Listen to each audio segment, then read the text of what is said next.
Okay, it should be working.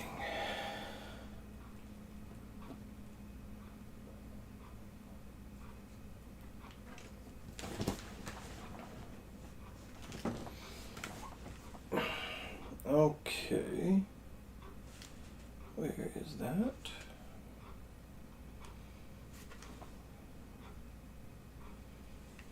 Hey, I think it's working. Let's go. I have ads? Damn.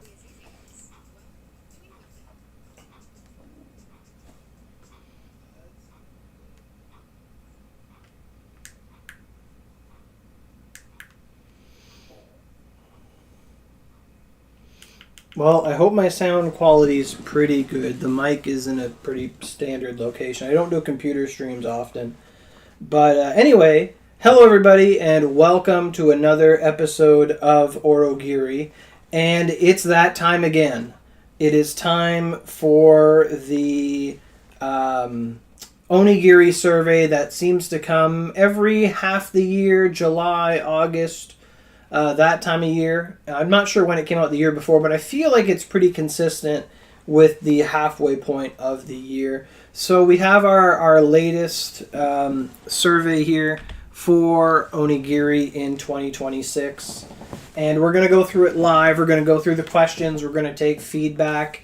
I do have all of our survey answers from 2023, 2024, and 2025. So we will go over that to like get people some new ideas or refresh stuff and kind of really see how many of those ideas we put in years ago that have been tackled, that have been addressed, some that are outstanding, and go from there for what we want for the future.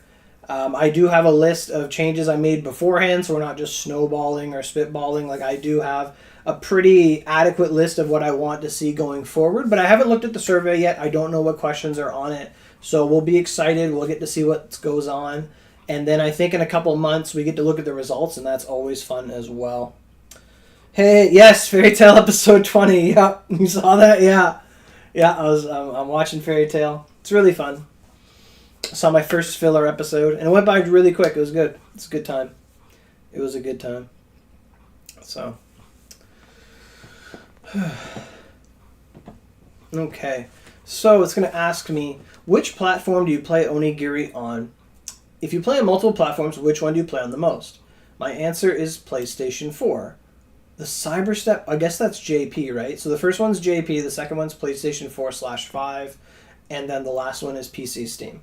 Pretty self-explanatory, but that's question one for sure. Nintendo Switch, goddamn. Yeah, this used to say Nintendo Switch. It used to say PC client.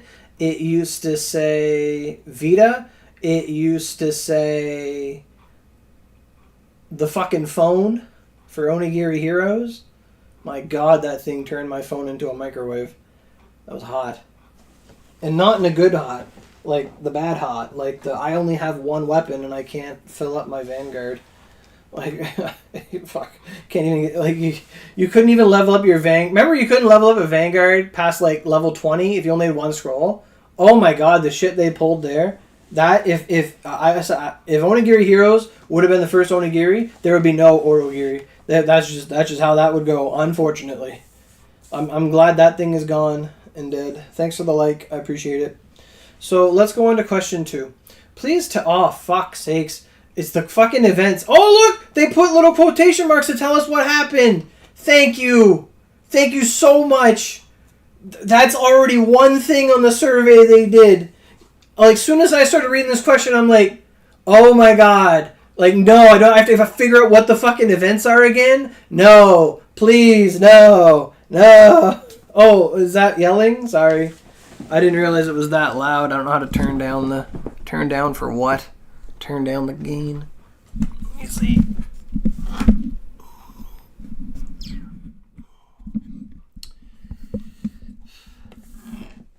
So hopefully, like, is it a good voice volume level there, or is it too low? I just adjusted it. I lowered the gain like 50%, so it should absorb less of my voice.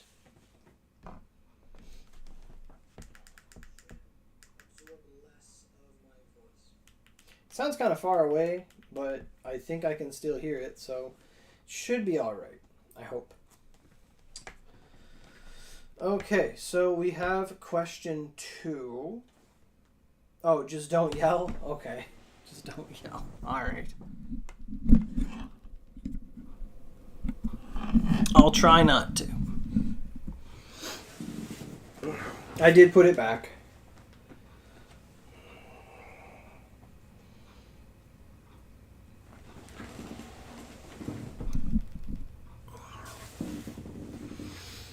Okay, I'm just trying to get comfy here. It's so, muggy today. Alright, so question 2. Please tell us which events you would like to see return. You may select up to 3. The information in parentheses indicates the main characters featured in each event or a brief overview of the event. Some events are excluded from selection. Thank you. Thank you for doing this because nobody knows what's going on. So we have the Okada Izo event. We have the Sei Shonagana, which I believe is a new event because we only got that one last year. We don't exactly know what... we've never had that one rerun. And I think that's the same with Lady Daruma. She's only come around once. The Burning Shinobi, that's Saizo. Good, dark. The Sharp Edge of Devotion is Loyal Soldier Yoshitsune. This one has never rerun yet. We got Saizo before we got Yoshitsune redone. The Magic Bullet is the the Magic Bullet. And is the Nobunaga Thunderbolt. Someday You is Moroku Yakusha Tabu. Seimei event, Five Tails, Seshu, Yakujube, Kenshin Scarlet. I want to see the Kenshin Scarlet event come back because her unique Oogie is very powerful for fighting those Covenant monsters. So I'm going to put a little check on that one right away just because that Oogie is really good because it has flight element on it. Where the Scythe's Temptation, that's a Ketchi, Ni Diamond Ibaraki. I like that event. I don't remember what happened. Oh yeah, that was just 3 little dungeons. Forward Along the Long Path is a Yasu's event. Shiro, Tadakatsu, Honda. That one's always fun, Honda's event. You get weapons, you get mags. They're really good. Badminton Shizuka's event isn't that great. I don't remember. Fuma Kotaro, more like Who Kotaro. Armin, Lucifer, Shikibu, Murakami III, Made It Keiji.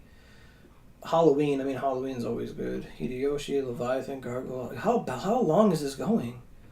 Ellie, the Gargoyles, we need the Yorimitsu event to come back. It never comes back. It came back once, and it just doesn't. And you need the silhouette weapons to make the floods. And if you just didn't have them or whatever, vice versa, you just can't do anything with it.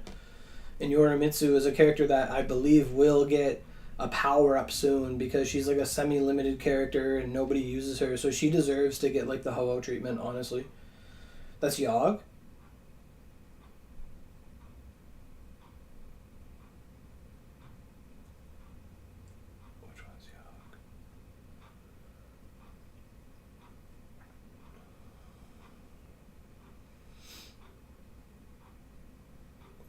All right, there's 2 Yoggs, right?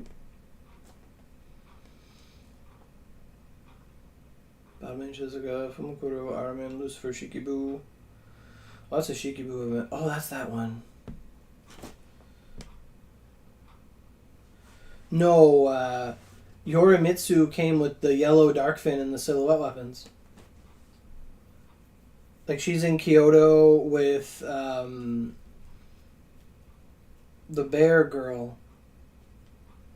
Jeez, I can't remember her name. Kintoki. Because she's one of Kintoki's group. Yorimitsu doesn't come with Yogg. The one who came with Yogg was Inuchio, not Broken Seal. That's the event we have right now. Yeah. Then Mikami, Komachi, Toshi. Maida Toshi, Beast of the New Year. That's Yogg. Or that's Yogg. That's the Thunder and Lightning Yogg. We have 2 different Yoggs. The Ho-Oh event, different to everyone else, that's the first Yogg. And then we have the Onigashima Summer Festival Bug Catching Contest.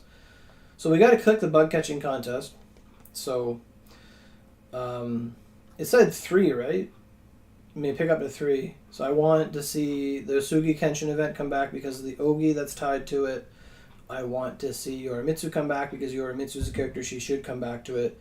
And the summer festival, we haven't had our summer events haven't felt like summer festivals in a while. They just take place on islands, and then you do dungeons on some islands and some caves, and then highlands, and then you come back and it's always dark and nighttime, and it's this doesn't feel like summer anymore. There should be fireworks going off and stuff at nighttime. But yeah, those are the 3 I would pick because I feel like those have to come back the most. Now, some other honorable mentions, like if you didn't care about Yorimitsu, you don't care about the chance that, maybe she gets buffed, whatever, or she doesn't get rerun. Really good ones that are really solid. Like, if you're a new player that would just benefit from events to come out, you would click the Saizo event, you would click the Honda event, and you would click, like, probably even still the Kenshin so you can get the Fryogi. But you would want things like that because of the skills they provide. But we just had the Saizo event rerun. So, and we have the event with KG right now, which we don't, like KG the Rooster, and we don't know if he's going to rerun ever, and his skills are really strong too. So that's really important. Like that, I think the KG event, after they buffed the bugs, became like the top tierest event for me ever. The fact that I can just do a couple runs and walk away with like 3 Akatsuki Yamis or whatever, like crazy, or Oblivion mags, that just blows me away in the value you get. It's so good. Like, it's crazy how it started off as like this meh event. Now it's just like, this is amazing. Okay, so next thing. Please tell us how important each of the following elements is in making a dungeon feel enjoyable to you. Okay. All right. Okay. How important is the satisfaction of defeating powerful enemies to you? Lance, get down off the TV. He likes the mouse. It makes sense. Lance, stop touching the mouse, please. Oh my god, he's attacking it.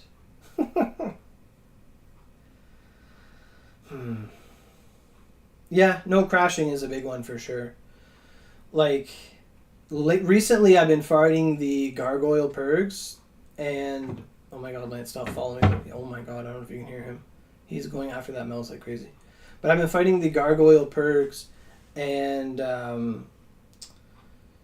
like for 11, he makes so many lightning effects that are out of the way and just like very like crashy intensive. I had to turn off enemy effects. I've never turned off enemy effects in my life until then. Okay. My cat thinks the mouse went behind the TV and now he is like looking for it. He's funny. He knocked my PlayStation controller on the ground. He is being a cat. Good boy. Get down from there. Hey, those are numbers. Do I have to go get you? Oh my god. Don't make me get up. Hey, stop it.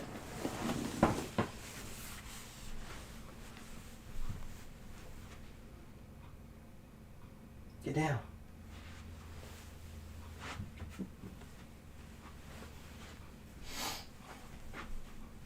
No, don't just get down, turn around, and go back. That's not how this works. Sit down in your chair and behave.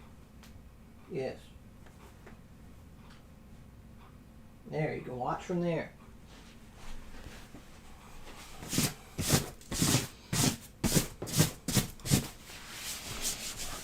There, he's actually doing that. Right on. Okay, so where were we? Yeah, I was talking about how I was doing dungeons recently and I had to turn off enemy effects. So yeah, like no crashing is a really good release. He's sitting on his chair nice and neat. He's watching the stream from a safe distance. He's not punished. He's just relocated. So, how important is the satisfaction of defeating a powerful enemy to you? The first time I do the dungeon, or like the first hour I spend in the dungeon, I want it to be satisfying. But then the Onigiri farmer in me is like, if I ever have to farm this, I want this done in like under 2 minutes. So, like, so it's talking about what makes dungeons enjoyable. How important is the satisfaction of defeating a powerful enemy to me? I'd say it's a 4. Like, I don't, because it's a trick question, because if you say I want them to be really powerful, you get like Purg squared.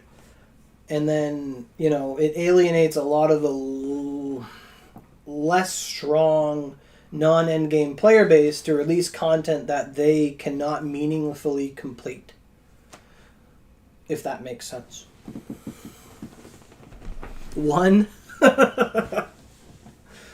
Okay, how important is satisfying combat to you? Combos, high damage. I love combos and high damage. I just spent like 4 trillion Ryu on a new build to do high damage, and it felt really good. I actually got top 3 for times on Infernal with my build using Siegfried. That felt really great to me.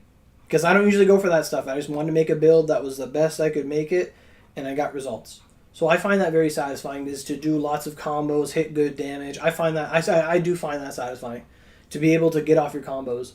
What is not satisfying is when Levin stuns you every 3 seconds, and when the boss goes up in the air every 3 seconds, and you just can't hit him, and you've spent more time waiting for him to come down than you did on the whole run. Lance, you need to get down, my son.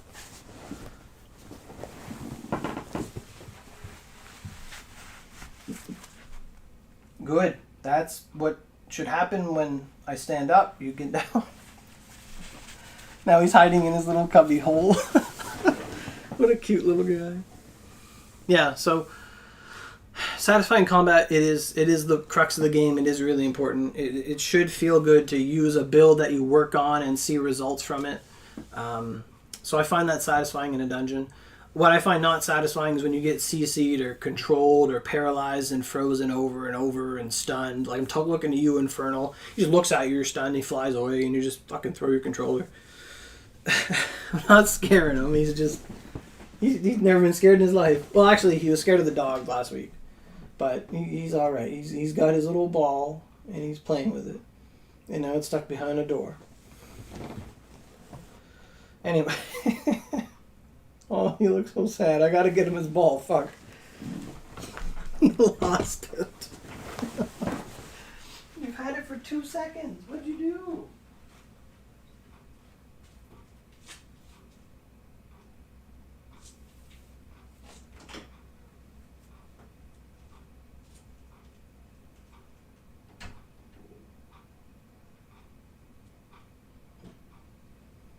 There you go.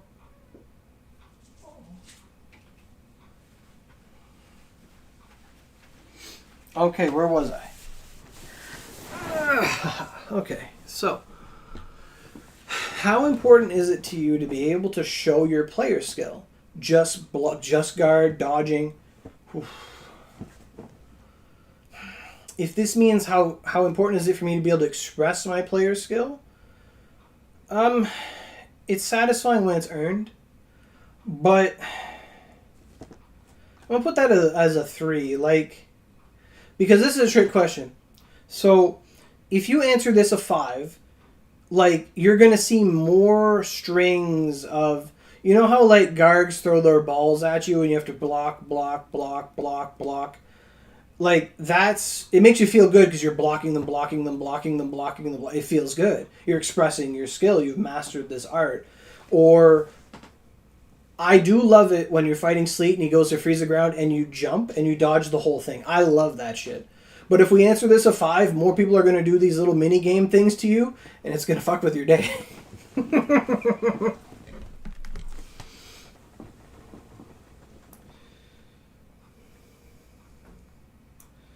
You're sensing they might ban us from doing that in Onigashima? Doing what in Onigashima? Jumping? Blocking? Skills?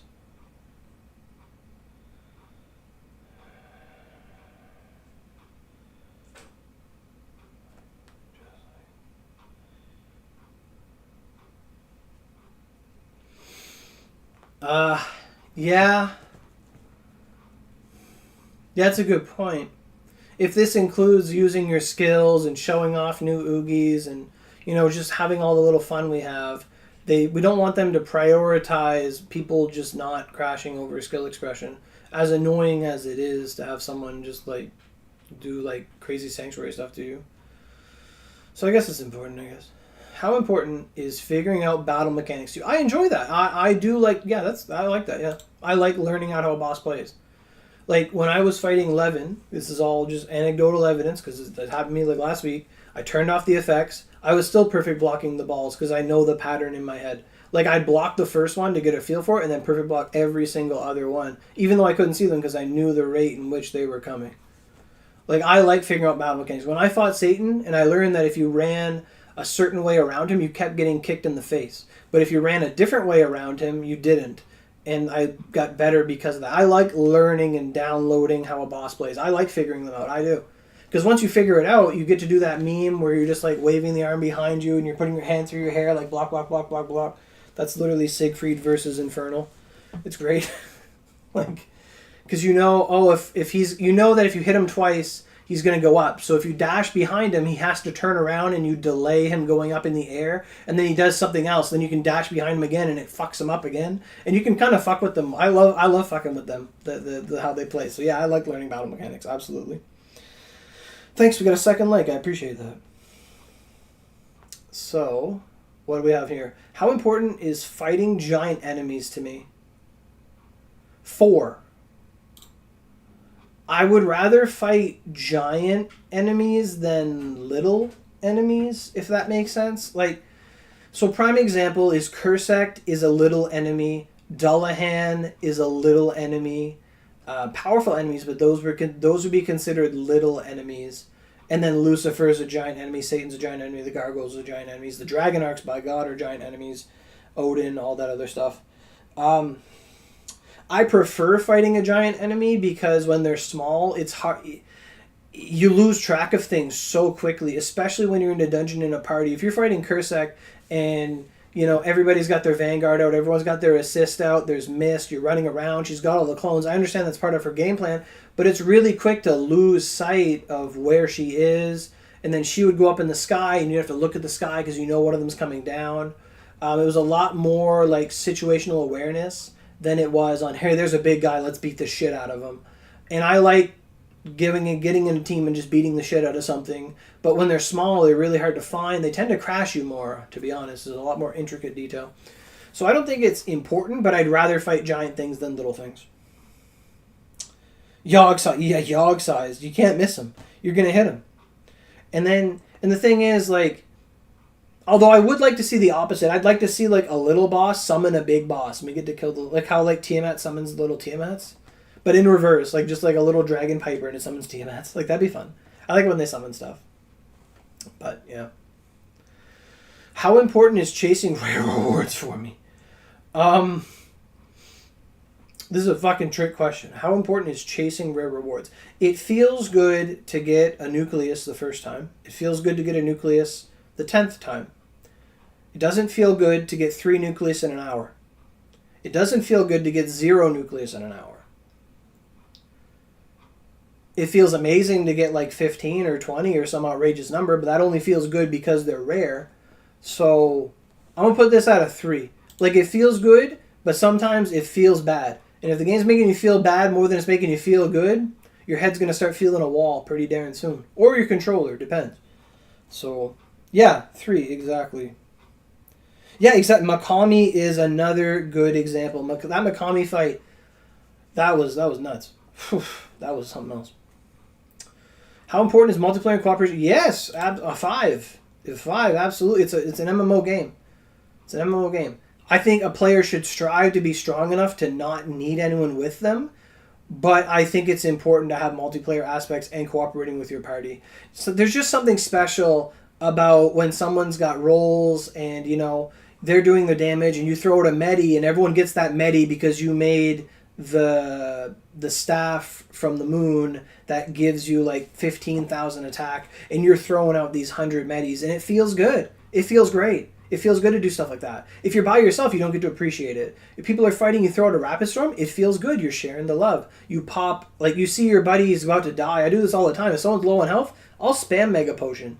And I'll give them Mega Potion, I'll give them the egg. Like, I love doing stuff like that. That's fun.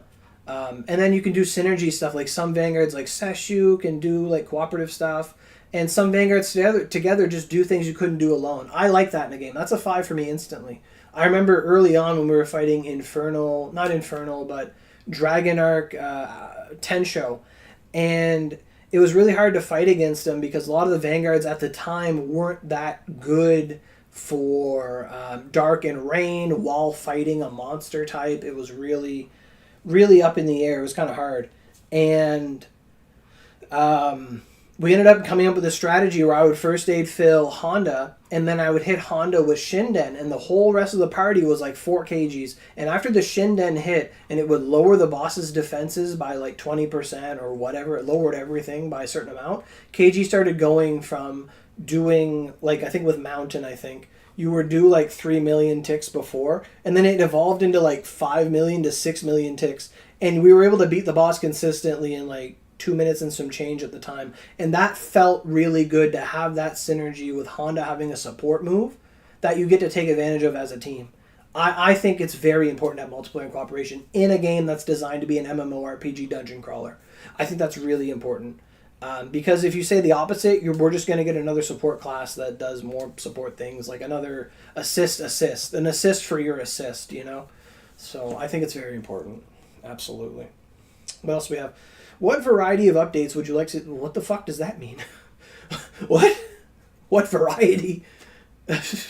What the fuck? What variety of updates would you like to see in the future? Choose up to 2.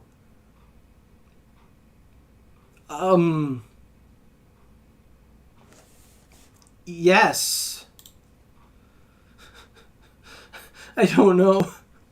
I don't know what they want. But I don't get to put them anywhere. What variety of updates would you like to see in the future? 2. 5. Please tell us which usability-related areas would you like us to improve. Example, certain screens are hard to use. Certain information should be easier to understand at a glance. Oh my god. What variety of updates would you like to see in the future? Yes. Yes.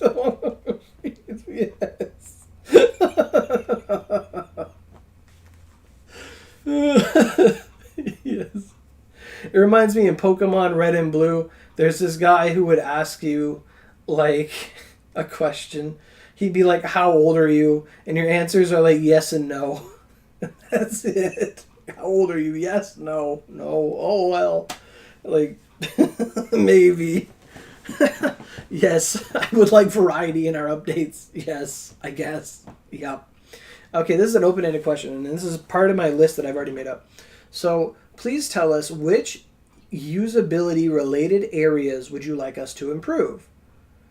Example, certain screens are hard to use. Certain information should be easier to understand at a glance. Okay. Fuck. Well, this is very easy. The number one thing here is the, I think smelting. Like, if you're a veteran player, smelting is second nature to you. But if you're not, you don't understand skill change, you don't understand weapon grade, you don't understand the ornamentation items, you don't understand transcendence.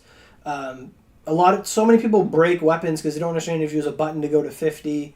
The nature of artisan swords, the natures of cudgels, literally all of weaponsmithing and creation, I think, is the number one thing they need to refine. That is my... That is my answer for that, because I don't want to see that happen to anyone. Like, it happens. It's horrible. I get that screen. It's like, are you sure? And I'm like, oh fuck.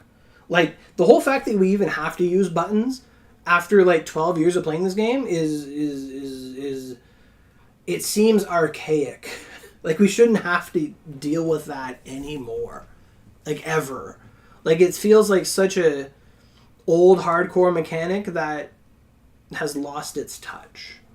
Like, no one really wants to deal with that anymore. So, please tell us which relatable areas would like us to improve. Certain screens are hard to use. Certain information should be easier. Yeah, smelting. Smelting. Weapon enhancement. Smelting. Weapon enhancement. Weapon, can't spell weapon apparently. Weapon artisan options. Ornamentation. ornamentation. Basically, the fact that you can break slots or the mag entirely if you fail a difficult smelt. It's no one knows that until it happens, and it sucks. What else isn't intuitive?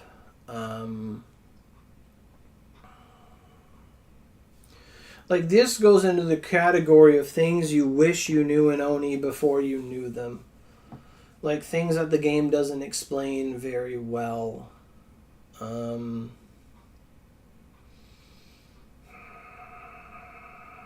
Screens that are hard to use. Certain information should be easier to understand at a glance.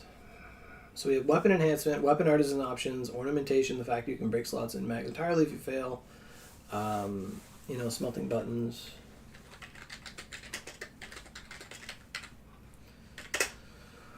Trying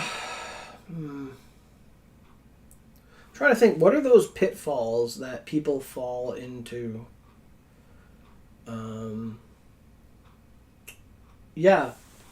Honestly, well, no, I'm not going to bring that up because it's bad. I was going to say, giving some kind of forenotice that there's no items in this game you can buy from another player that instantly level you up. But then that just causes them to crack down on stalls, and we'd rather just, deal with them than have them look at them under a magnifying glass and put them under jeopardy, so we won't bring them up.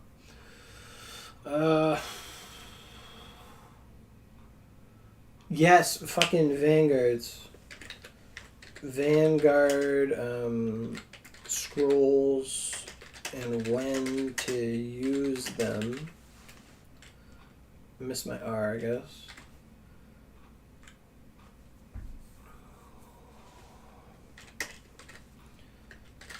Players have wasted scrolls leveling up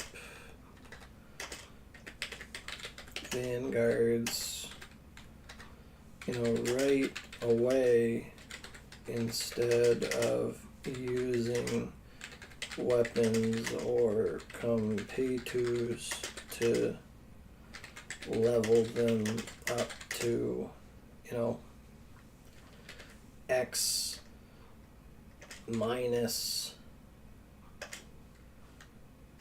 N scrolls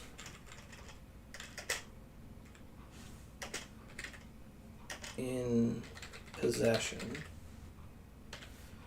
Which basically means, if you have 3 scrolls from Miyamoto, you should level her to 70 before you throw the other 3 scrolls in. Apparently I don't have spell checker, thank you. Probably won't spell Compato at all, no. Okay. Add to quests if the partner needs to be Yes, thank you. Yeah, you're right. I was trying to think what was... Yeah. How many people get stuck in Kyoto because your Yoshitsune is not level 4? Raise your hand. I can't tell you how many times I've come by somebody and they've just been stuck there. And if if they hadn't talked to somebody, me or someone else, and figured it out, they might not be playing with us today. They could be one of your best friends in the game, but they could have been stuck at that pitfall and just never played. Roadblocks like that need to be eliminated to streamline new players and making sure things flow smoothly. Yeah, that's a great one. Yep. Story quests should need to display the partner levels necessary to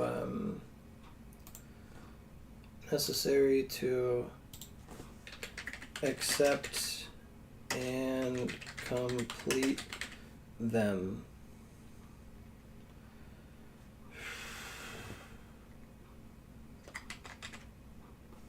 I remember the code for that. Okay.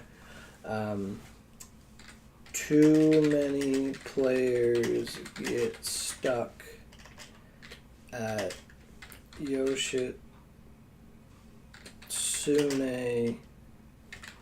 needing level 4 plus in Kyoto, or Shizuka needing a higher level to see the nether door, and Susanoo in Ichigo needing level 15 to access what was it, 2 souls 1 mind?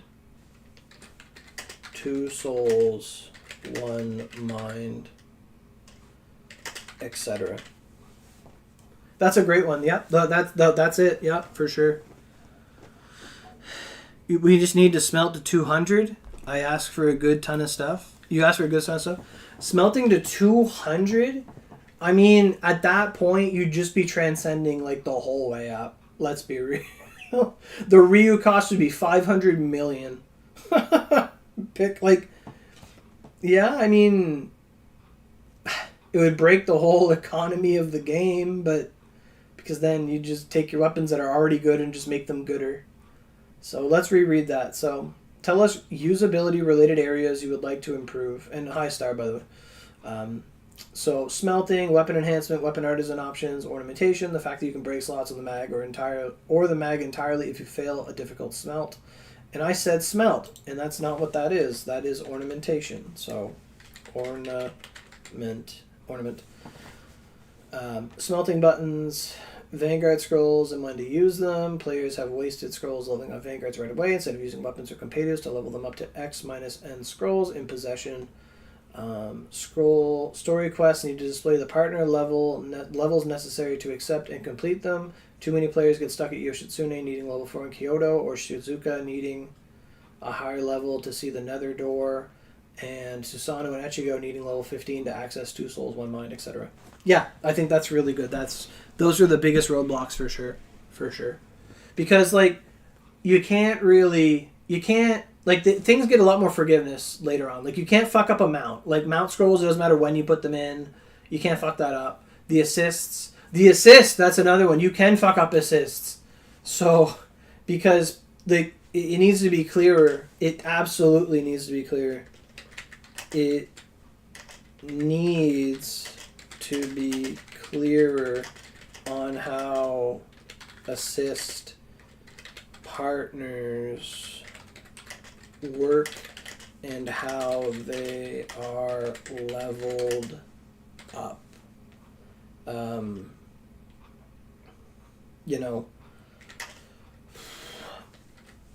Basically that small red plus sign needs to be bigger so people don't mess up their scrolls. Because I get that question all the time. People are like, how do I level up my assist? Like, where's the button? And it's that little tiny red X. And sometimes they'll put it into the weapon slot and they'll lose the scroll. And it's just a mess. It's just a mess. They need to make that better. Your ears? So am I too loud? Or is it the typing? Or what's too loud? I get a little animated. But I think we're done with that question. For sure. Okay. Hey, we got a link here. Which Vanguard Divine Possession character do you think has the best abilities? Choose up to 5. What does this link do? Did I open it? Okay. Characters. Okay, so just showing all the characters and their pictures, and their pictures aren't loading. Okay. Oh, I yelled, sorry. Oh, it's because we thought about the assist because that was important. Oh, look, KG. Oh, wow. Sorry, I didn't mean to yell. Okay, so it just shows us all the vanguards in the game. So Izo, Sei, Saizo, Yoshitsune, Thunderbolt. Wow. Moroku feels way older than that. Okay, so let's continue.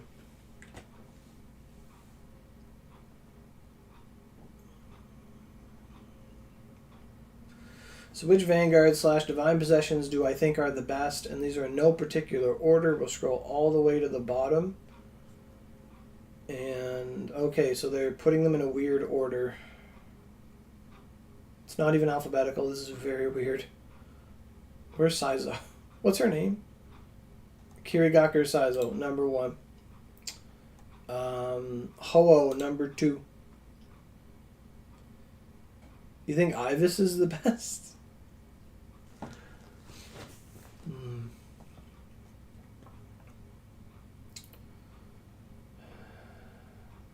I always say Venus because she has healing and stuff.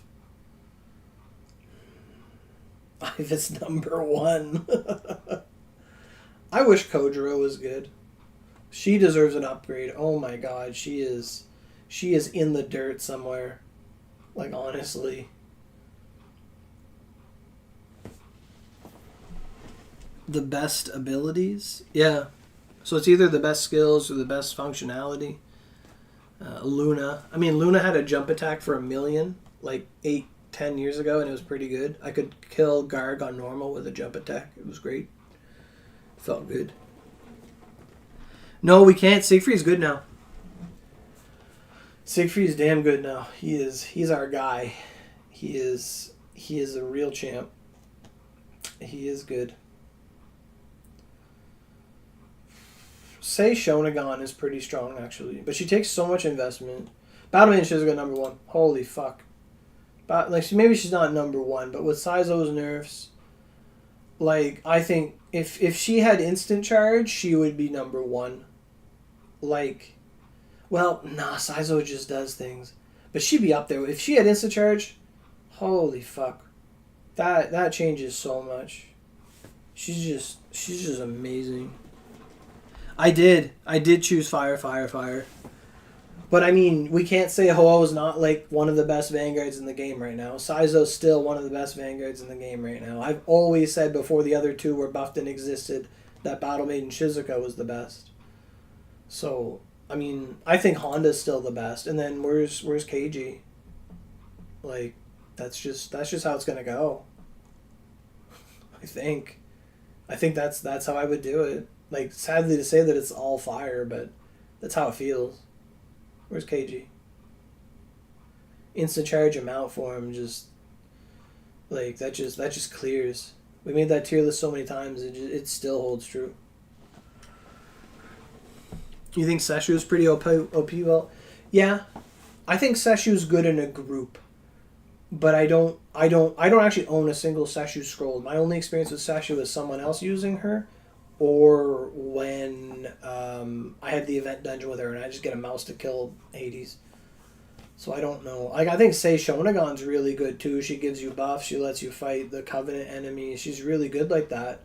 But that's like a very niche pinhole of usage. Ho-Oh just works on everything because she does untyped fixed damage on everything. Maida Keiji's insta-charge, mount form. You pretty much can't die as long as you bounce between the forms. You get all your SP back. You can tank unblockable, killable moves. Keiji has 3 different elements, 3 different forms. She's done perfectly. Battle Maiden Shizuka, you can either fight in fire or in pierce element. And there's a lot of mags now that can give you 250 pierce. I have 250 pierce on one of my builds. And she could do 99 million damage a hit. It's good shit.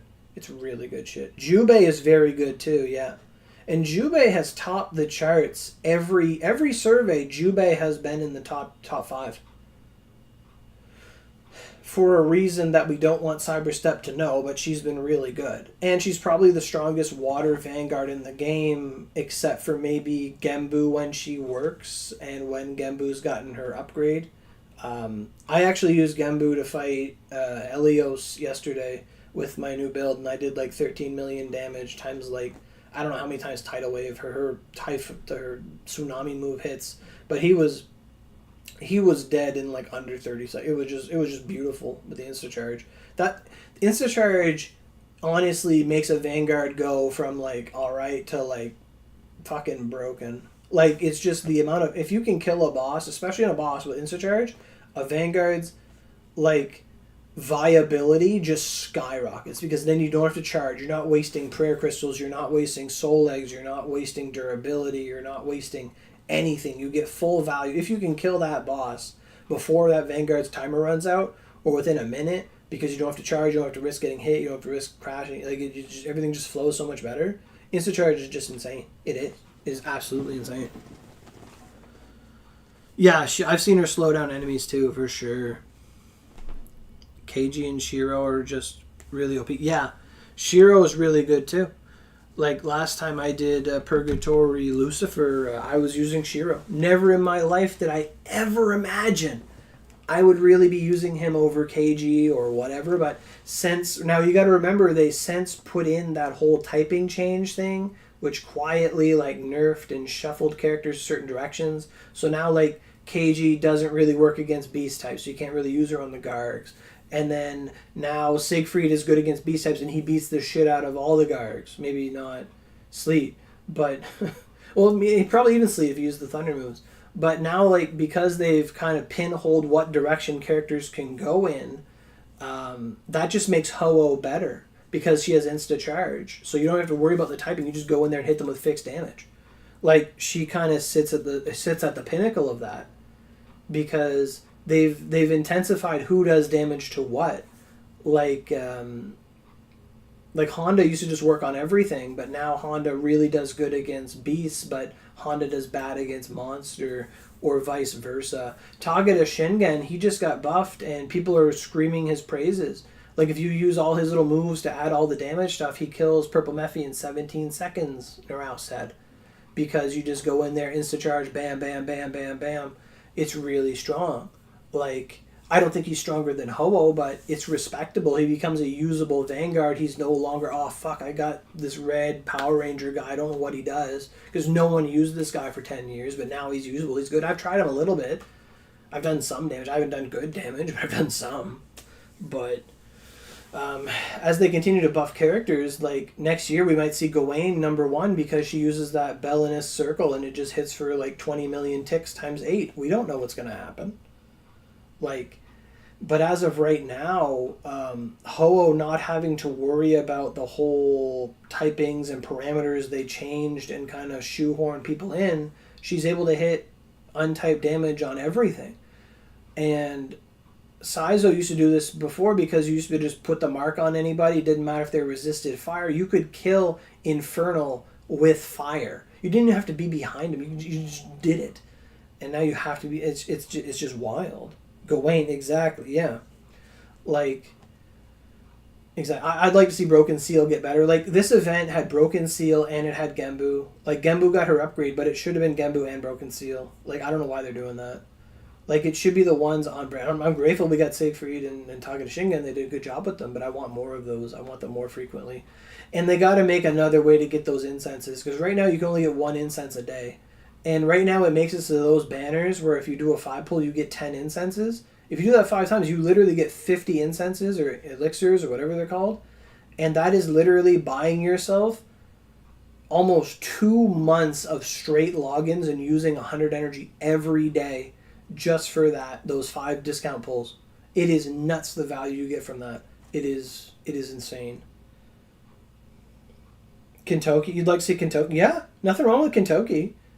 Kentucky deserves it. We have 2 Kentuckys. You have the summer, like the Sakura one, and you have regular Kentucky. Like, they could do both. Like, I don't know why. Oh, Venus. Oh, yeah.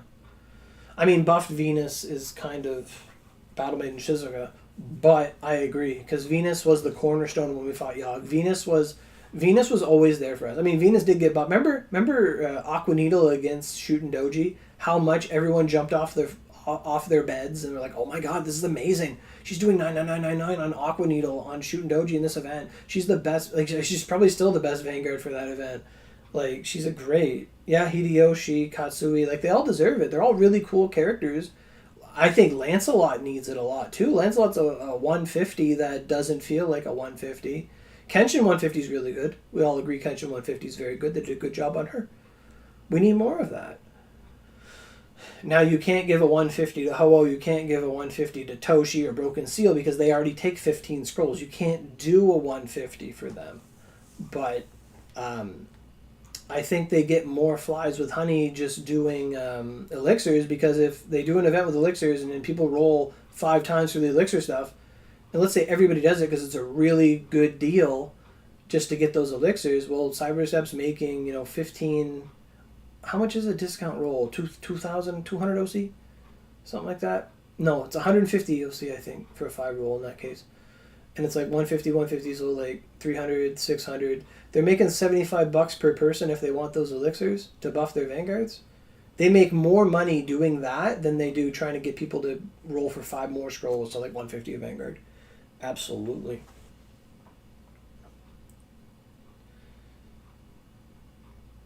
Best at crashing? They definitely can. Yeah, for sure. Yeah. Like, I'd love to see Riku Lunar Light buffed. She's so good. If it wasn't for Honda, I'd be using Riku.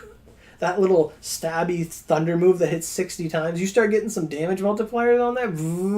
Oh my god. Okay, so those are my 5. Saizo, Honda, Battle Maiden Shizuka, Maida Keiji, and Ho-Oh. Absolutely. The only thing with Ho is you need to have 5 scroll, or else you're just not doing anything. But beyond that, it's when the stars are aligned, you just do it really good. All right, hey, Keiji's a battle mount. Look at that. Oh yeah, Venus's arrow. Yeah. If you Shizuka's arrows will crash you. Absolutely. Yep. I mean, at least when she's a divine possession, she doesn't exist. She's fused with you, so she can't do that. But yeah, that is a problem. Like, they should honestly disable Shizuka's auto attack because of how the arrows linger around. Yes. KG Cook. So which battle mount abilities do I like the most? Leviathan. And Makami. Leviathan was the GOAT of the KG event because you could use water to hit the bugs in the trees. Ifrit can't... I mean... Could Ifrit throw a rock and do it? I don't know. Raijin can't do it. Fujin can't do it. Mikami can't do it. But fuck, Leviathan can. Yes. The rooster, not the tiger. Which support characters do you think have the best support abilities? Kotonoha Aoi. She buffs 2 elements. I mean, she's who I use. And then probably Lucifer. But I don't think it's Aoi. I don't think Aoi's the best anymore. I think it's Lady Daruma and Lucifer, because Lady Daruma lets you do like things, lets you hit things you shouldn't be able to hit, because she changes your attacks into like wind or mountain. And that kind of transformative power is unique to her, and it's very powerful. And she lets you do crazy stuff. So like she lets you use Saizo to hit something that resists your attacks. Like Lady Daruma, I believe, can let you use Saizo to fight Covenant monsters. Like, it's kind of crazy shit. So Lady Daruma, I think, Lady Daruma and Lucifer take the slots. Like, Lucifer is just the best generic Vanguard that heals you and does all the support and stuff, and then Lady Daruma just does special things. I think that's a clear best too. Absolutely. Absolutely. I mean, Kiratin's a good front runner too. Everyone loves Kiratin. But I think Lady Daruma takes the cake because she lets you do something that none of the other assists let you do. Okay, next question. What characters' designs do you like the best? Some characters have been excluded. So this is just designs. This is visuals. This is not skills. This is not damage. This is just designs. So we're going to pick Sailor, Sasuke, Suit. No, we're going to read through this. $6.99. Fumakotaro, Batman Shizuka.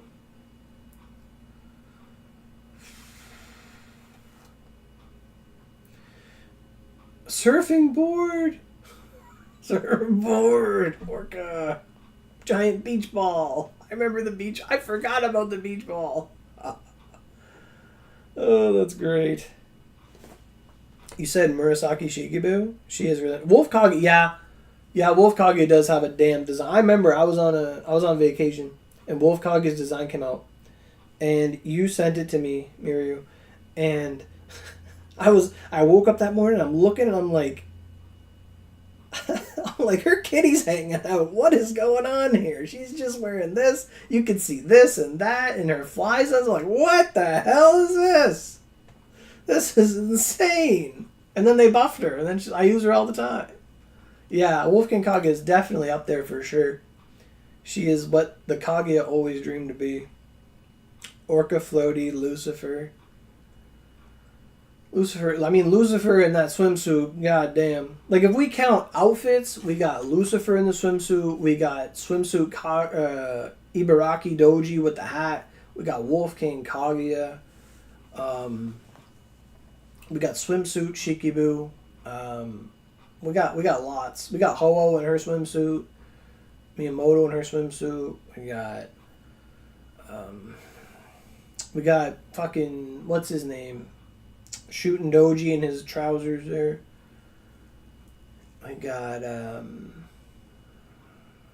We got Spring Dawn Gawain in the kimono. That was nice.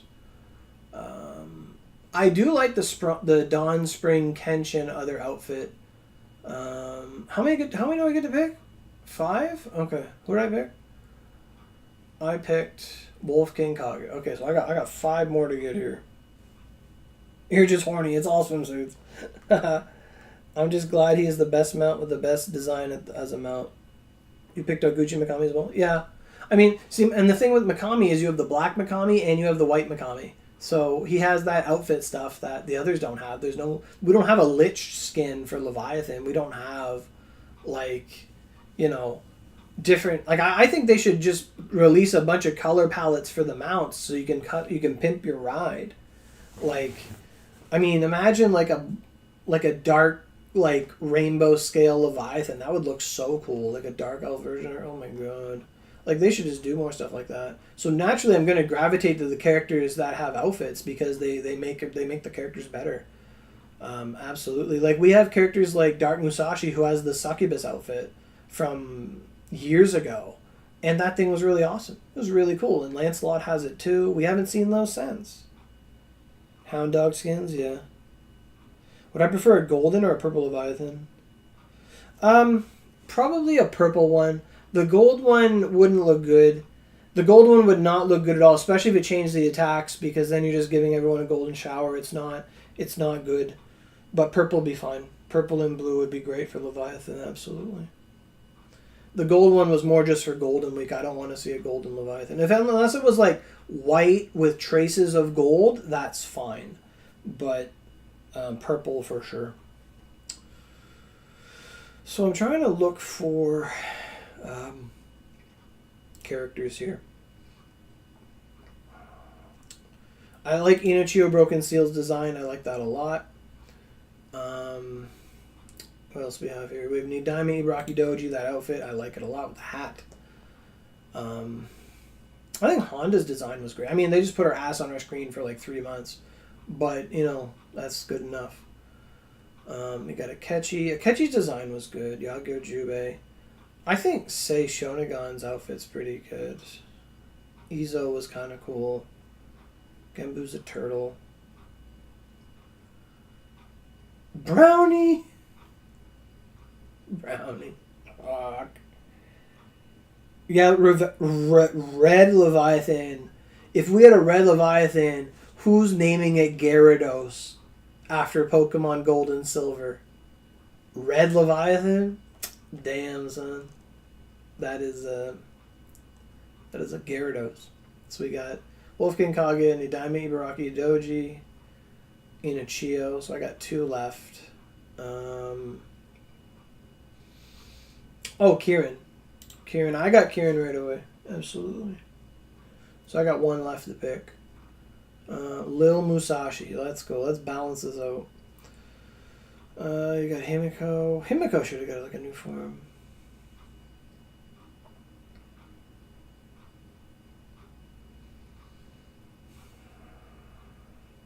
Monojaku, come on now. I'm gonna put Keiji because Keiji gets that like cool sweater outfit thing with the hat. I like that design. No, I'm gonna go Shikibu. Shikibu's great. I got Shikibu just because she looked cool. That's the whole reason I got her. And she had that big ball. Orihime's a good one too. A new fire dragon mount would be cool. Yeah. Imagine it actually flies. It'd be wild. Okay, I'm gonna put this out there. I haven't even watched the show. I think if we got that KG crossover, if we get another crossover next year, fingers crossed, I want it to be Dragon Maid. Dragon Maid would work so well with Onigiri, and they do crossovers with mobile games all the time. I don't think they'd have a hard time getting the licenses for it, because you could get like Kana, the little dragon, as an assist right away, and then you get the main character Toru, and then you get the other one, Lukoa. That's all you need. And then you can put Fafnir in the game too, the guy as well.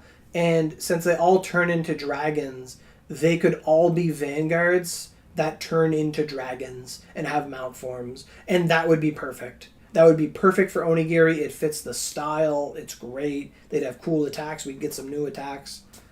And they'd all be vanguards that turn into dragons and mounts. I think that would be perfect. Perfect. A perfect crossover. Perfect crossover for Onigiri. That's what you thought no lollies would ever make it in my top 5. Yep, that is true.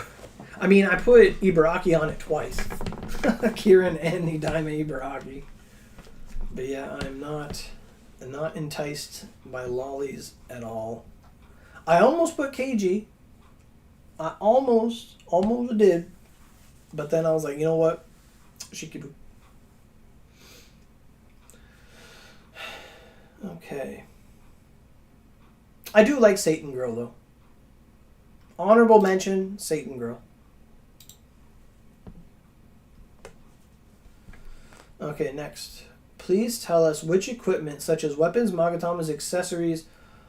I did not plan for this. This fucking question is back. Because she sits on it. I didn't even think about that. No, I always liked her because Satan is my favorite enemy in all of Onigiri. Satan weapons are my favorite. Back in the day, I didn't have any Oogis. I put like $20 in the game, got outfits, didn't get Oogis. Really wanted an Oogie.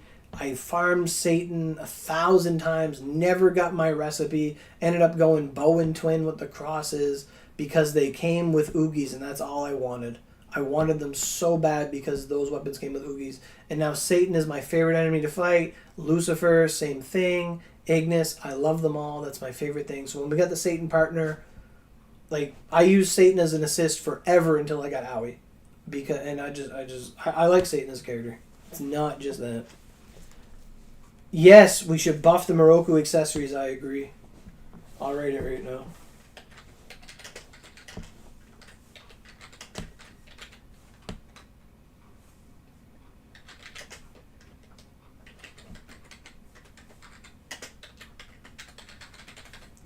Perfect. Let's keep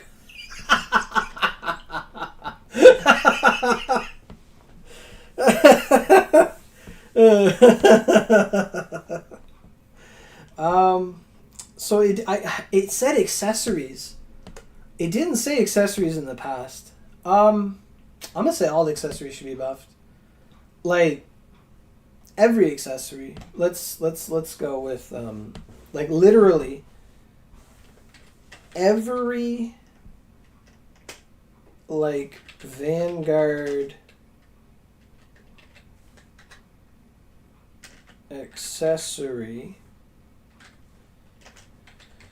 should be made to stand at a minimum standard of value, like, so basically, like, you know, like 15 to 20% attack, you know, HP or SP percent, you know,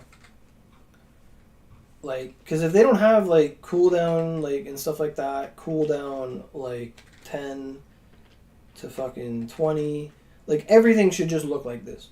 at a bare minimum, you should have 15 to 20% attack, HP or SP, cooldown 10 to 20, you know, main, you know, element like 40 to 50%, and then, you know, other elements, you know, like 20 plus.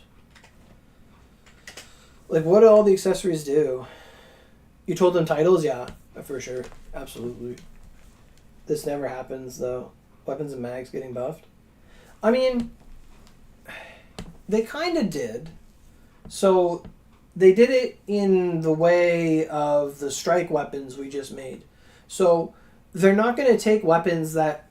I think it's against gacha policy to, like, release something and then kind of change it later, especially when someone farms something.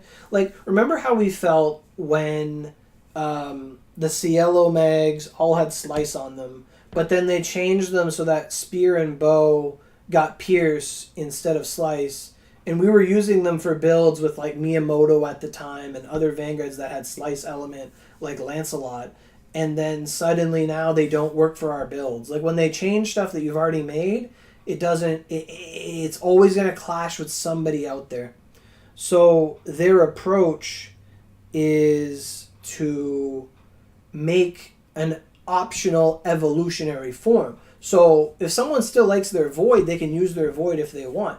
But you also have the chance to upgrade it into the void strike by farming a little bit of extra drops, getting the recipe, and then bam, you get a new version of that weapon that's buffed. It's an indirect buff without infringing on the past weapon. So, I mean, we've seen that with the Gargs. We've seen that with, I guess Abyss is a Garg. And we've seen that with Lucifer recently. Now, I don't know why they haven't done it with the Dragon Arcs yet. Maybe they're afraid. But maybe they'll do it for the Dragon Arcs, and then they'll give us the Night Sky Purge. I don't know why we haven't had that yet. But yeah, like, I think accessories should all have 15 to 20% attack, HP or SP percentage, cooldown 10 to 20, main element plus 50 to 40 to 50, another element at 20. What else should accessories have? Because, like, critical, I guess. Critical, you know, 10 to 20. Like, this is literally just the Moroku element and then something unique. Like, and then like, that's pretty much all you need. The physical element, you know, element, like 20 to 30, whatever. And then something unique.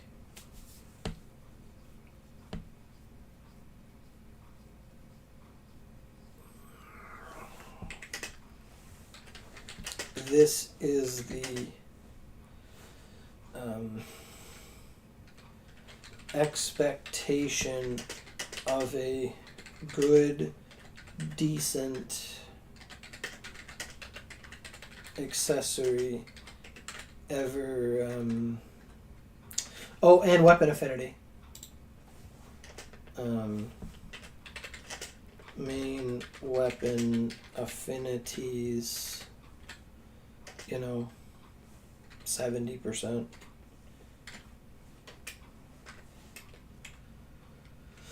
This is the expectation of a good, decent accessory ever since the release of the Tabu Yaksha Miroku accessory. Like, that's what I would say about accessories. Every accessory should look like that, but more. Like, that's the basic expectation, in my opinion. Going forward, like, those accessories have been out for 2 years. Built-in Xiaomi, yeah. Did you write movement speed? I didn't write movement speed because I figured that's a unique thing. But I mean, we'd love to see. I put cooldown. Like, if I had to choose between movement speed and cooldown, I pick cooldown every time. Movement speed is nice. It's great. It feels amazing. But if I had to choose between it, cooldown over movement speed. A lot of the times we'll see crit or crit force, and crit's better than crit force on accessories. You know, we'll usually see, like, but the main things you want to see is a weapon affinity an element that's high, cooldown, attack percentage, HP or SP percentage, critical, a physical element, and then I said, and then something unique. But movement speed is good too. I can write movement speed too. That's fine. Like, I could be greedy with it. Like, even if it's just 5 movement speed, it comes in handy.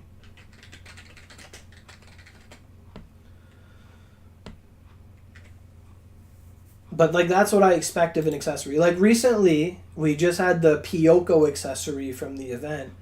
And people are using it because it gives you a lot of affinity for, like, everything. And it does boost your attack for a lot of things. It gives you, like, a hard stat plus an affinity. It does a lot of work. That Pyoko accessory, I didn't think it was anything, but people were using it. I saw it in builds.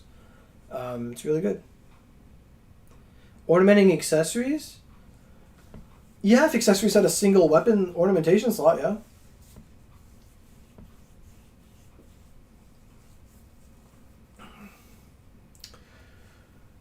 Yeah, cool. Sure. But tell us which equipment, such as weapons, magatama, accessories, or skills. Ooh, skills too. Skills that should be buffed. Like, fucking all skills should be buffed. I mean, if we have... Okay, I'll just present that argument right now. If we have, access to punishment cross, and Keko, other skills should, all be buffed so that they can actually compete with, event skills. Like, that's what makes sense to me. Like, if we have access to Punishment Cross and Kokeko, other skills should all be buffed so that they can actually compete with event skills. Otherwise, we reach a point of stagnation in build diversity where each weapon just becomes a new stick for the same skills. Because I'm not going to talk about specific stuff. Like, I mean, sure, like, there are some skills that should just be better because some skills are really bad. Like, Rock Breaker's dog shit. Like, we got a spear, like, in my opinion, I don't like Rock Breaker at all. Like, Frozen, I think it's called Frozen Lance. Frozen Javelin, I don't know what it's called, Javelin for spear should be buffed, and Rock Breaker. And Rock Breaker for spear. Like, if I had to think. Like, Rock Breaker only hits once, it's really bad. There's so many things that could be buffed because it just, you just say it.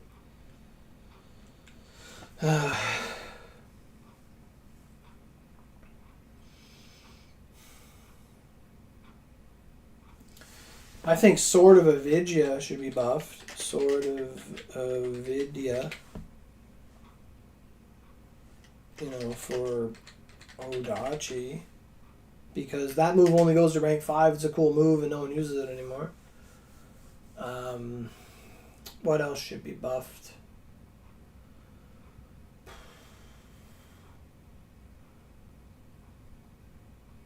There's too many things.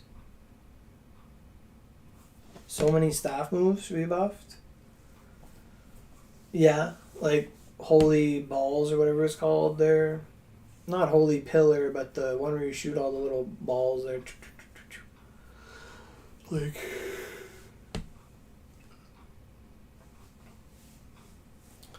But I think my statement is just buff everything. Like, if we can have Punishment Cross and Kokeko for skills, and everything else needs to compete with it. So, basically, buff everything.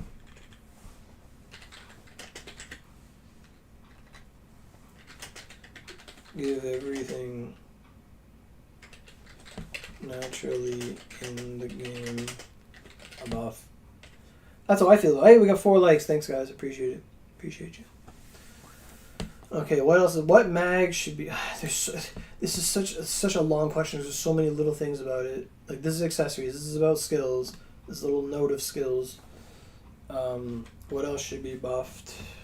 Mags. Yeah. There's a lot of mags that come out that don't have cooldown on them, and they just kind of suck.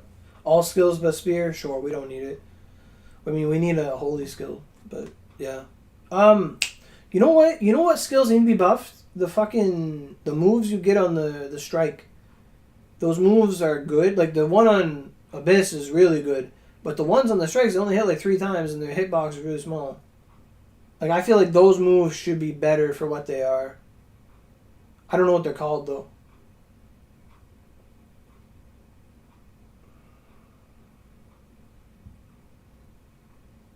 Or to move around. Mobility skills, yeah.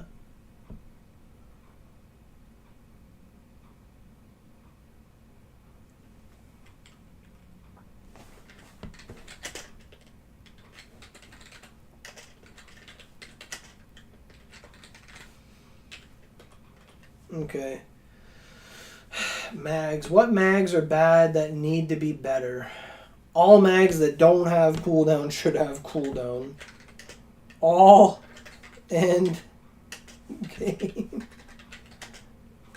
Like, seriously, it's such a problem. All end game mags are fucking magatamas. Magatamas that do not come with cooldown should have cooldown. Like the... I don't know if I'm going to be able to say this. Like the trembling evil... The trembling evil Magatama swarm. Yeah.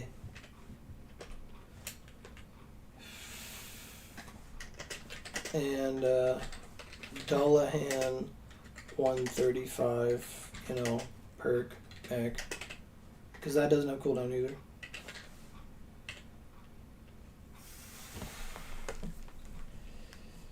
Like how we use lunch. Yeah, more mobility skills would be good too. You told them to start delivering high skill force mags so we can mess with more autos. I mean, yeah.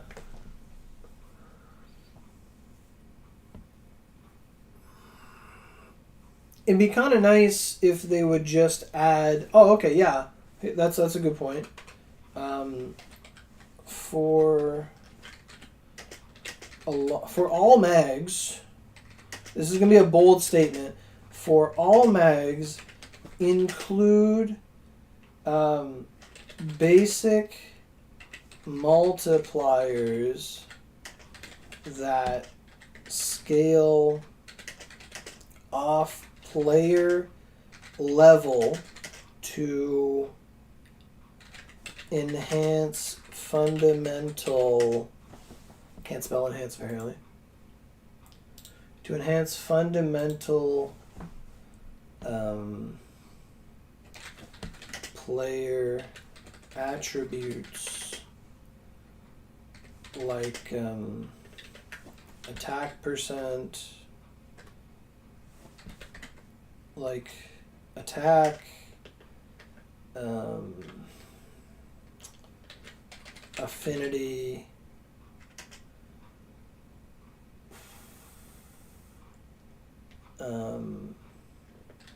damage, limit, and skill force. Like, it just feels to me like, because a lot of the new stuff you see now in the current KG event with the chicken and the rooster was that they made a mag that was really good if you were like under level 100. It give you a lot of good bonus stuff. But then if you were over level 100, it went away. But I think all mags should just kind of have this stipulation that, like, based on whatever your level is, you should just gain this innate boost to attack or something, just to make them a bit better.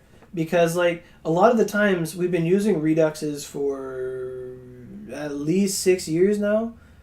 But the person using reduxes at 130 is just as strong as the person using reduxes at 140.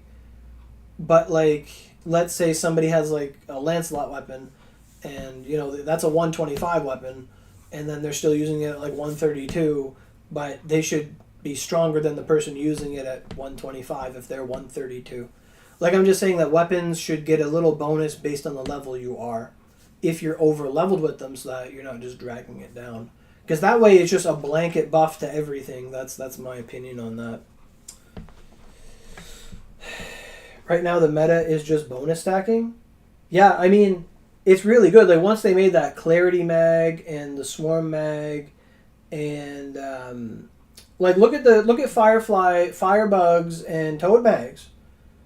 Like, if you had 4 Firebug mags because they all gave you flight, you didn't have a lot of cooldown, you used Rapid Shot because it had low cooldown, you were hitting stronger than people who played the game for a decade just for putting on 4 little mags because they had bonus damage on them. Like, it's nuts. It's nuts. It's absolutely nuts. Absolutely. And that comes from the damage cap. If the damage cap is removed, weapon skills would be a lot better. If the damage cap was removed or adjusted, a lot of skills that hit cap would get a lot better. As is, it's all multi-hit skills that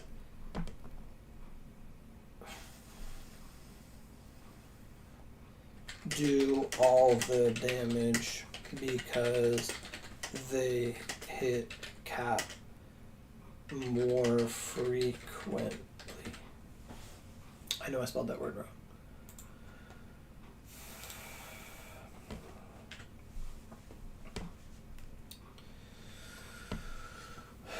So weapons, Magatamas, accessories, or skills you should be buffed. Oh, the fucking Ezo weapons. The Okada Ezo weapons should all be buffed. Don't like those weapons. They should be buffed. Like, get rid of the 4 weapon requirement.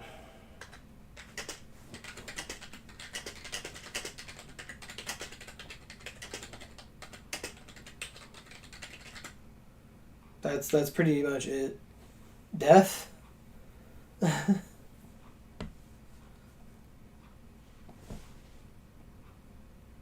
Don't I have to make it first? I mean,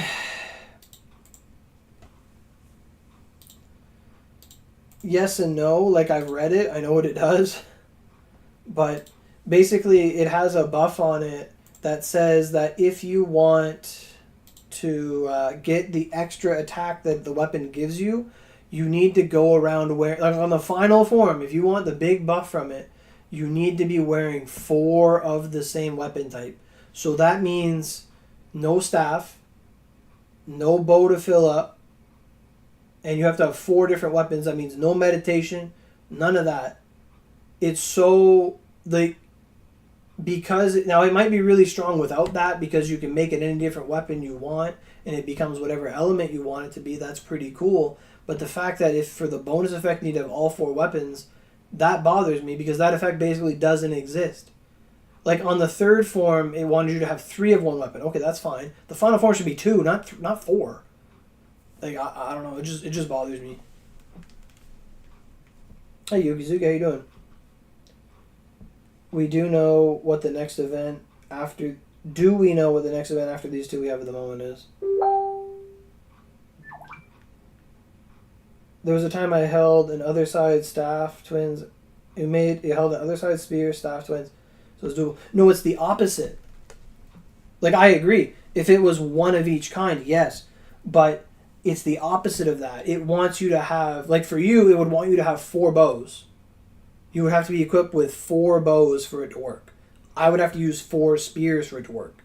The only class it really works for right now is staff, because everyone wants to run a staff.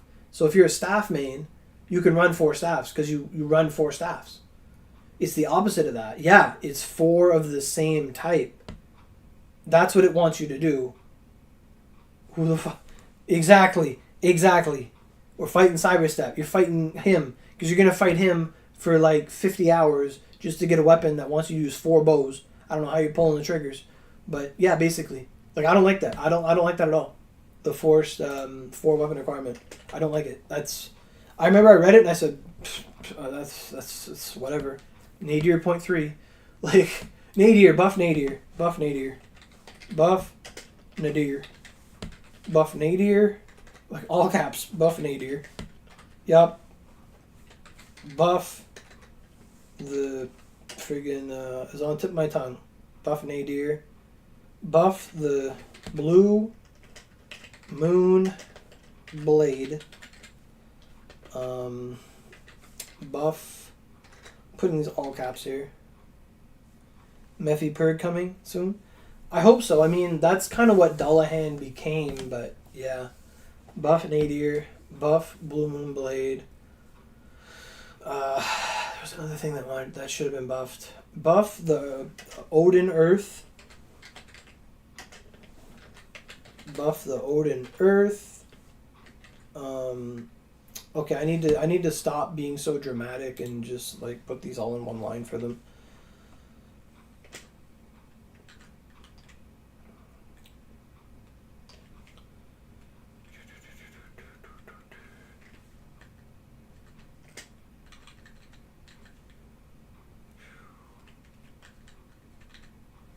You know, like the rusty chain, a whole bunch of stuff.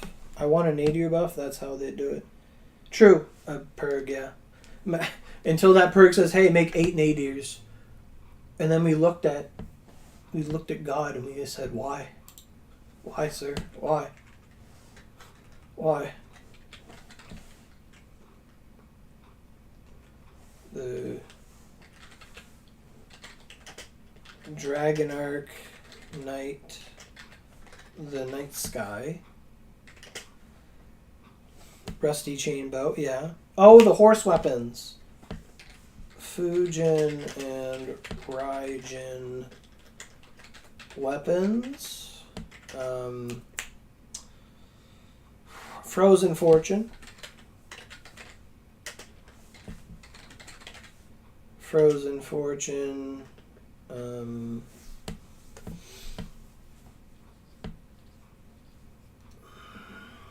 mean, they kind of buffed the other side weapon, or they made a different one. Weapons, bags, accessories, or skills you would like to see buffed. Frozen Fortune. No. Because then it would take away your Frozen Fortune. The Tiamat weapons, yes. The Tiamats. Tiamat Purg. Yeah. Tiamat. Tiamat weapons. That's for sure. What the heck? Oh, that's the problem, I see. Alright.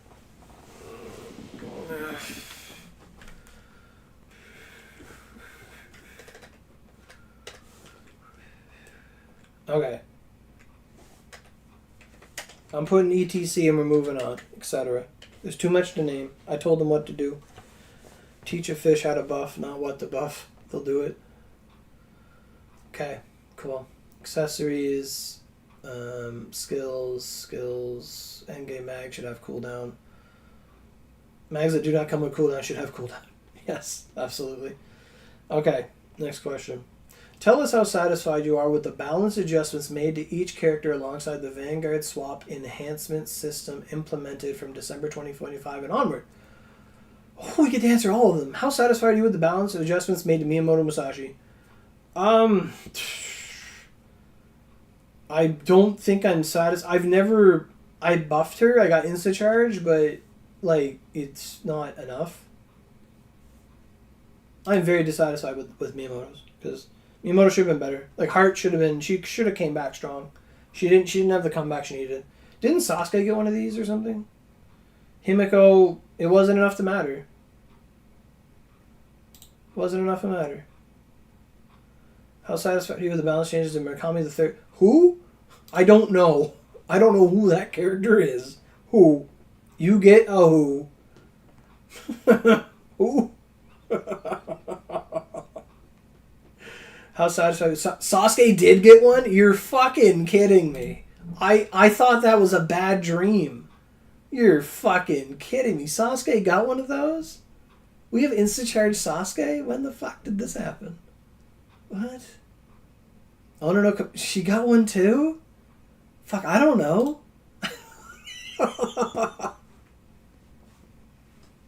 Oh, no, Komachi? I didn't even know she did.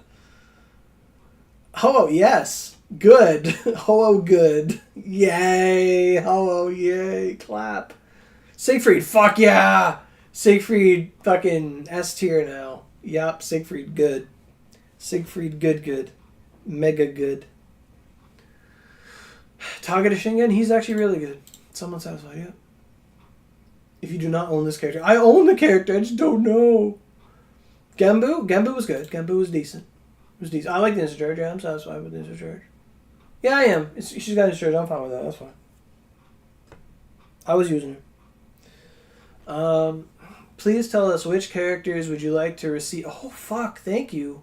Which characters would you like to receive the Vanguard Swap Character Enhancement System Balance Adjustments? Choose up to 3. Characters that have already received the Vanguard Swap are excluded. Okay, can I pick Sasuke again? Because I blinked and missed it.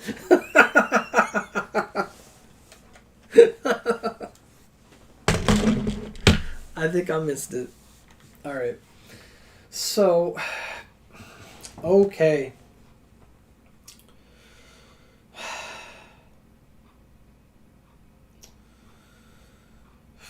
We gotta do this equitably, not lovingly.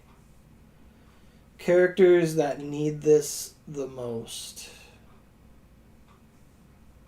Okay.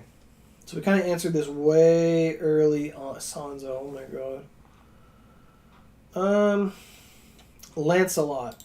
How many? Can I pick 5? 3. Fuck. Hideyoshi, Broken Seal, Kojiro. Kojiro's a good one too. Yeah, Broken Seal kind of needs it for sure. I agree because she's got so many scrolls. I do agree on that.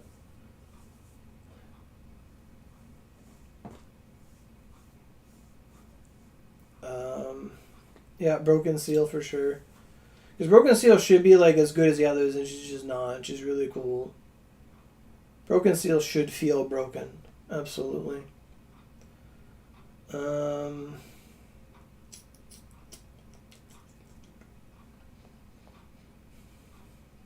Kirigaku is... Everyone's going to pity pick size. Oh, I know they are. Lancelot, Inichio. I feel like Yorimitsu deserves it.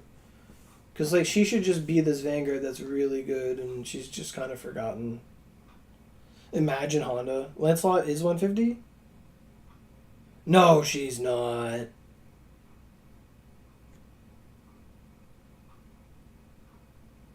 Imagine Honda. Yeah, Honda would be fucking nuts, too. I don't think Lancelot got 150. No, wait, she did. You're right. Yeah, she did. You're right. I said that earlier, and you said that earlier. Yeah. It's Oda that never got it. You're right. Lancelot got 150, and she just doesn't... She doesn't do anything.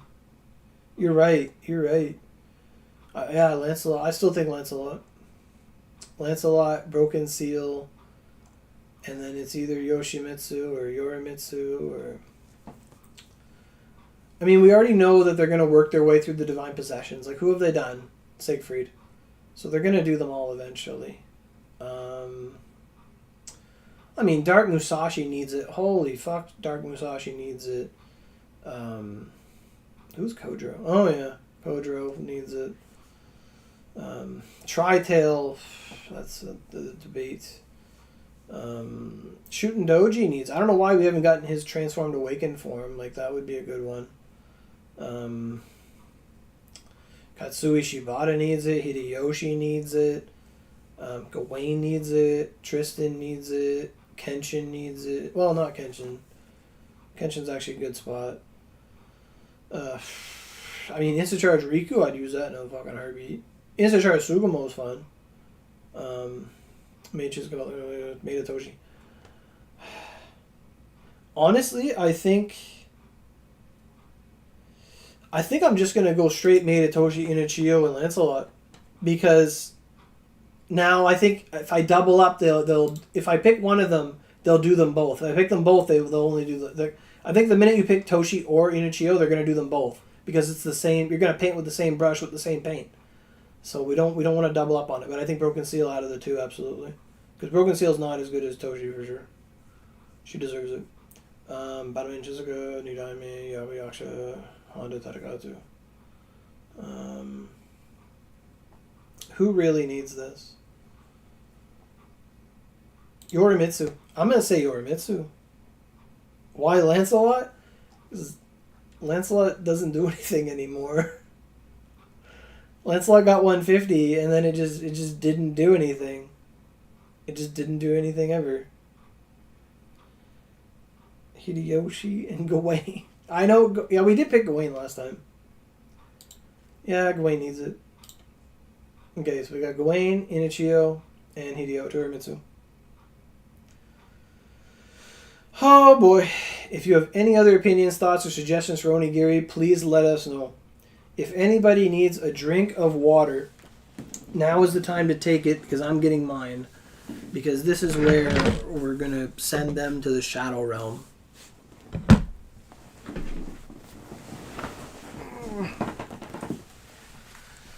Let's see here.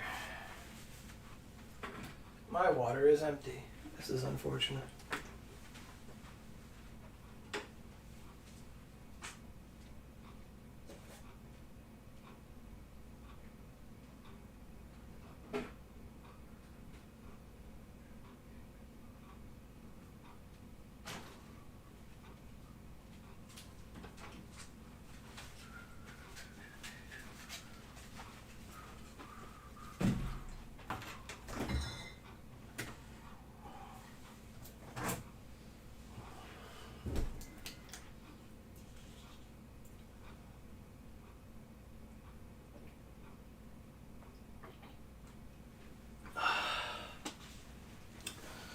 Okay.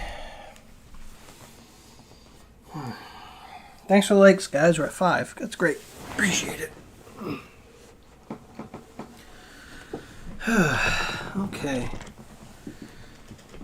So before we get into this, I have the other survey answers already pulled up from previous years. We're going to see what was addressed and what wasn't by that time. And then we'll see what issues are actually worth addressing. So we have here the first one wasn't that long, to be honest. So what did we want in 2023? 2023, we wanted buff more older characters. They started doing that. 150 Kenshin was a step in the right direction. Good. Make an exchange shop that can provide us with old exclusive content that newer players haven't had access to. Vanguard outfits, Icicle Punishment, Redux stuff. They haven't done that, but they did make the Strike dungeons and those exchange guys, so it's a step in the right direction, but it's not there yet. More titles, we need that for sure. Yep, that's in my notes. That's in my notes, don't you worry. What are you saying? Add all bosses to Susanoo's challenges, new titles, Susanoo and Amaterasu Vanguards, yep. Trading Vanguard scrolls for your Rosa tickets, yep, absolutely. I agree. So we have make an item or expand the prayer crystal, be able to instantly charge or recharge a Vanguard in a dungeon. They started giving instant charge to Vanguard, so that was a good compromise. Weapon ornamentation slots, we never saw it. More alcohol options in bottles, Vanguard alcohol, I like that idea. Remake the ornamentation menu. I was getting mad at this again because it takes so long to get to have the shield you crash. A reward drop rate boost item, Make newer versions of older boss enemies to become wardings, like more farmable mags and stuff based on stuff. Not exactly perks, but just good. Tradable sublimes for OC. Remove limitations of buying buds. Yeah, there's no limit. There shouldn't be a limit to how many buds you can buy because it's literally just free money. An exchange shop that lets us turn premium items into Yorozu tickets or scraps. That's the same thing you said.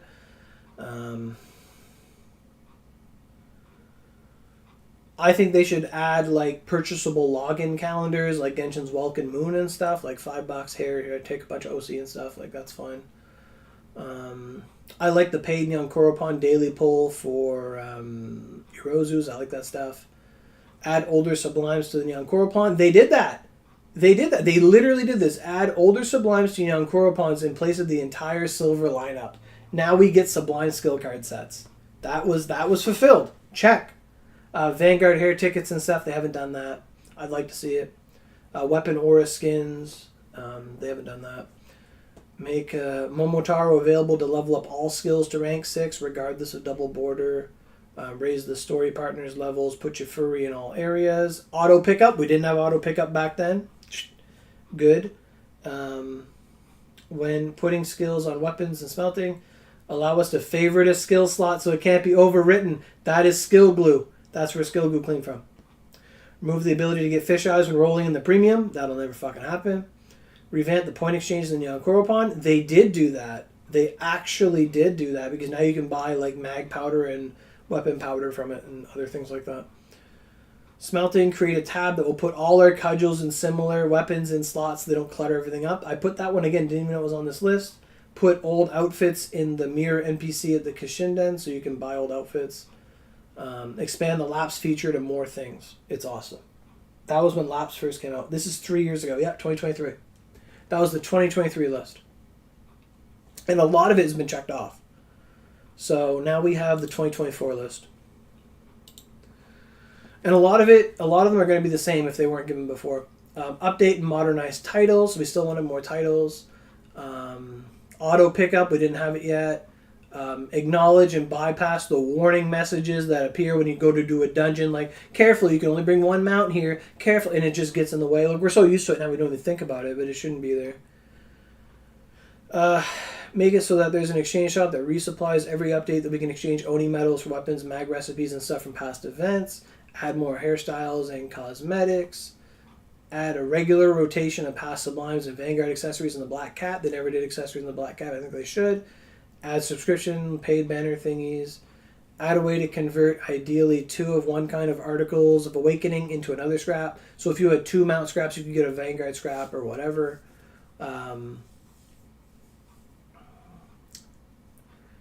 Add a warding that essentially converts our energy into restore. So if you have one day you have like 100 energy, you don't want to do anything, you run the dungeon on hell, and it takes 100 energy, it gives you 100 energy restore. Like it just converts your energy into stuff when you don't want to use it. Add an energy overflow system like Star Rail has, that if your energy ever reaches past the maximum, it just converts it into like little restores that go into your inventory, like maximum of 10.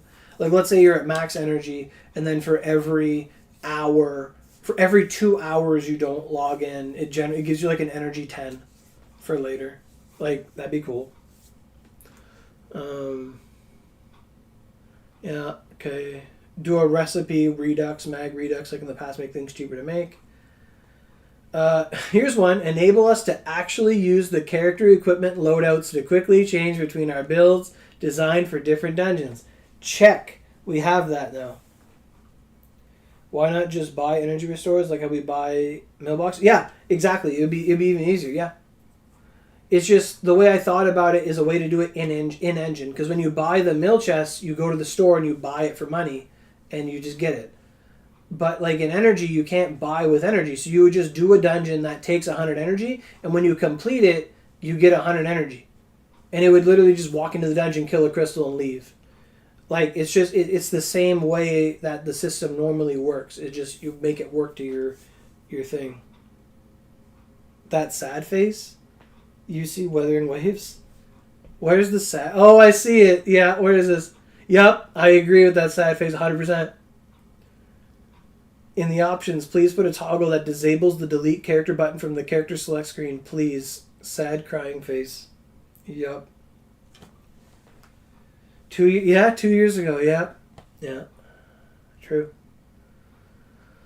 Allow us to nickname mags and weapons within reason so that we know how magatamas of the same name are ornamented easily. It's like, if you have a sparrow, you can target it with lightning 44, or this one has lion skull on it before you know what it actually. You're not just looking through them all like, which egg mag is this, which lychee is this, which tempest is this, which redux is this. You just put nicknames on them so you know which ones they are. Like Redux A2, Redux this, Redux 15 attack, whatever. Add more mounts to the game that flesh out all the elements we currently don't have. We need mounts for Poison, Dark, Light, Flight, Mountain, Slice, Pierce, and Impact. Some people will say we have Hound Dog for Mountain. I won't.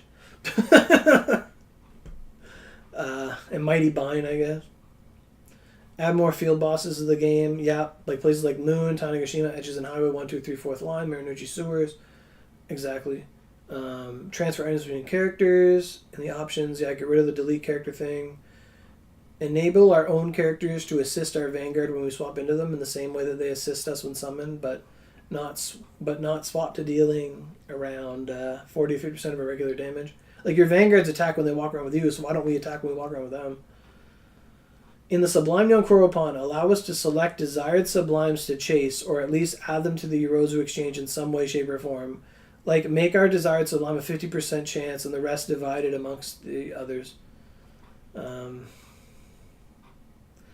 be really fun to receive a gift on our birthdays. Make it so that when we remove paid ornamentations, we at least get one of the 2 items returned to us. When you remove like a lion skull and you don't get anything back, it hurts, man. And then I said thank you.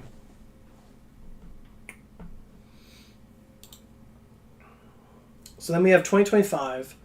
This was the last... holy fuck, there's a scroll wheel on this mother.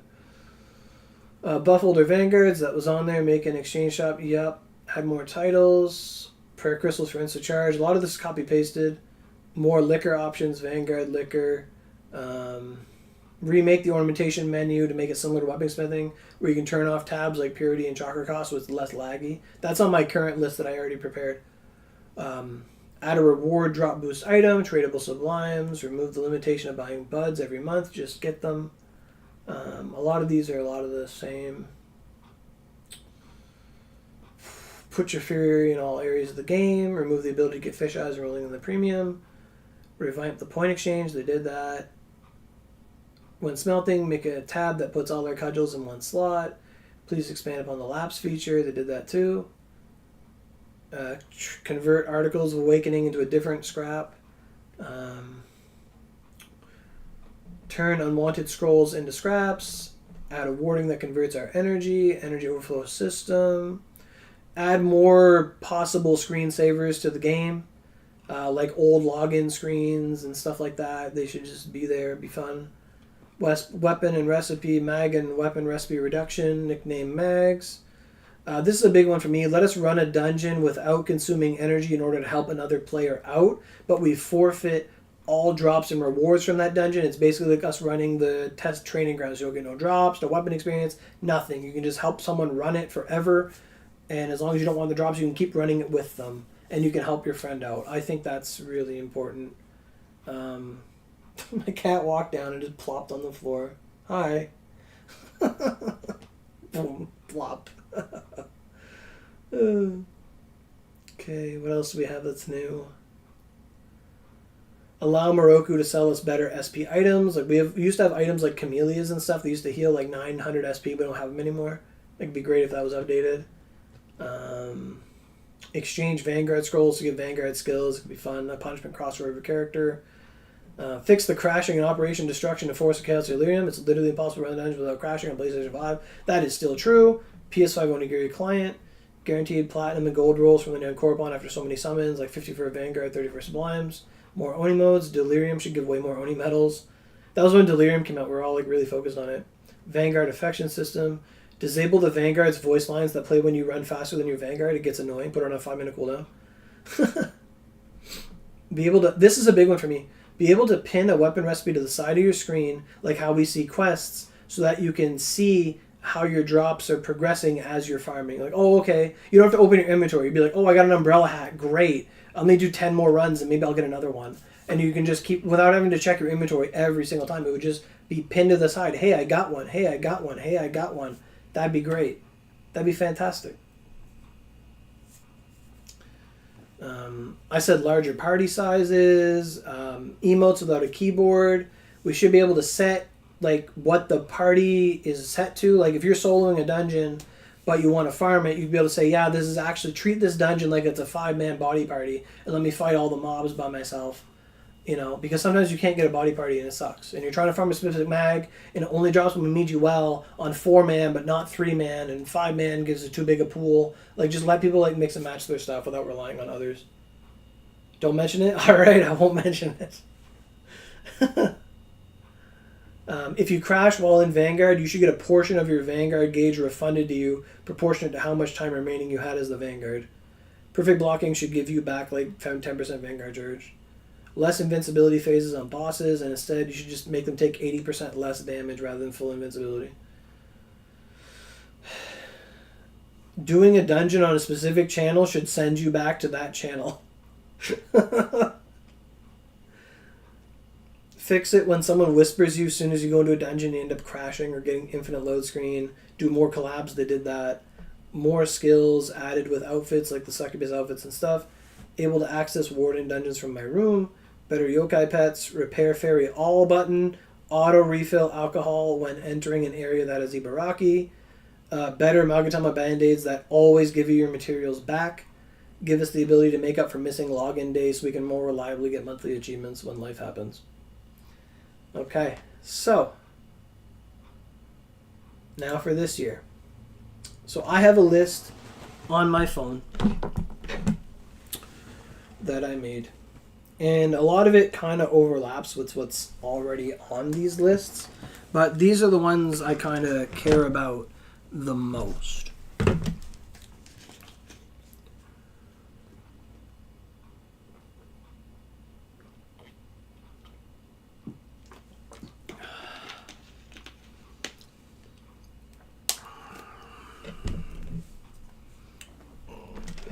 Okay. So I've got 25 things on my list. And a lot of them are already the same. Be right back. All right. So I'll get started on this. So my number one thing was the custom drop tracker. 1. Hi, Lance.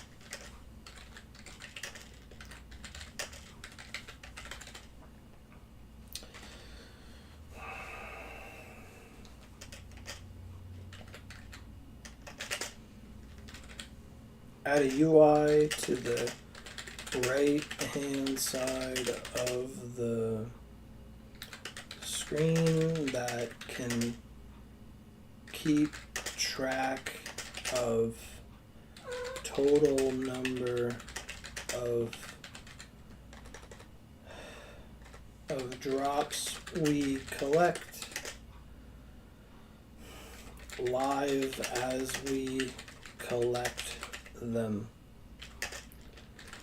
with auto pickup. We always have to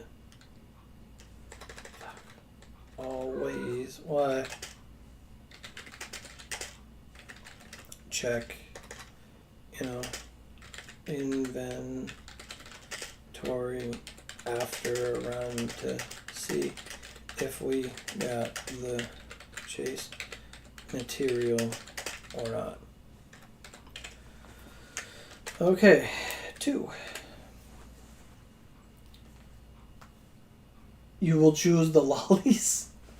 Hey, everybody deserves some love.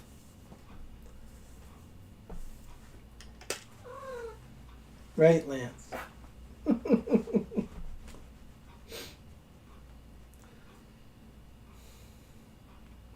This is a big one for me. My number 2 is Prayer Crystal's quick menu. Like, I was running Gargoyle recently, and I was running something recently. and my mount died, but I wasn't able to use a prayer crystal on my mount because he was dead. And I couldn't, and I tried to put the Vanguard away. It didn't matter. It was like, oh, there's no Vanguard to prayer crystal. And I'm like, I just want to bring back my Vanguard or my mount. So I had to go to mount and then summon it. And then when you summon it, it has like a pixel of health. And then you bring it into a dungeon, it's gonna die. Like, it's so dumb. Like every little partner screen should have the prayer crystal button so you can actually use them. Like, it's actually very annoying. So, prayer crystal usage on partner wetlands.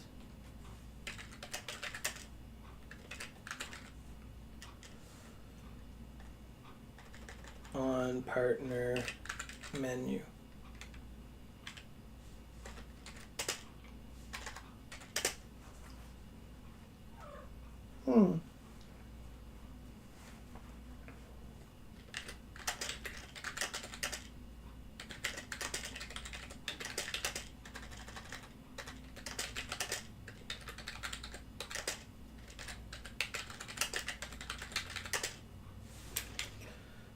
I always spell things wrong. And it says prayer crystals preemptively. I can never spell that word right. Preemptively. Okay. That's primitively. No.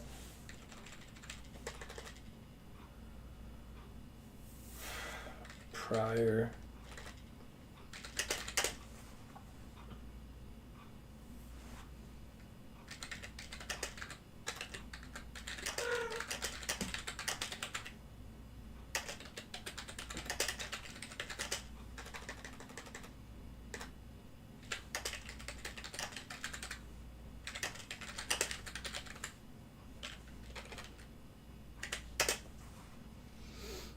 Okay, 3. So I don't know if you guys have noticed this too, but now when I go to Yoshitsune for the weapon smithing screen, everything just kind of like chunks up and stops for like 10 seconds before it loads on, because it has to load everything all at once. And I feel like the game's going to crash every time. And this is a Yoshitsune menu load time fix. So Yoshitsune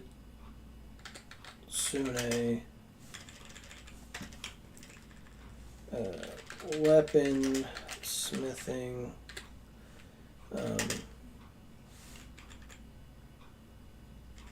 is that not how you spell smithing? Smiting? Whatever.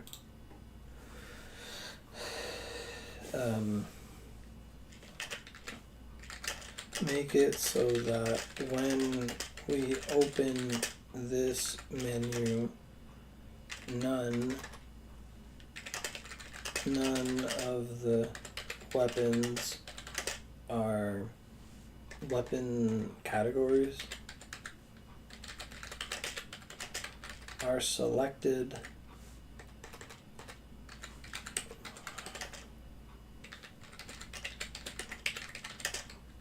automatically to decrease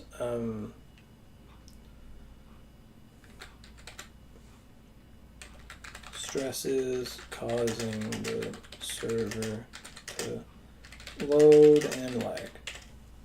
Because if it started empty, you'd just pick like spear, and then you'd see all your spear recipes. Then you'd pick bow, and then you'd see all the bow recipes. You wouldn't have to like have them all online at once when you're trying to find one accessory. Because sometimes you just turn them off anyway. Go back to the first question and talk about enhancing a weapon. Could be better by skipping by 10 loading bars. I mean, you just push circle. I think. Like, I think when you do it, if you click X, you have to see it every single time. But if you click circle, you see it once.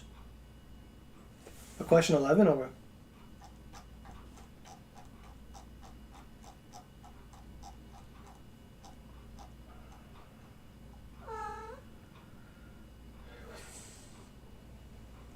Oh, okay, yeah. Okay, yeah, sure.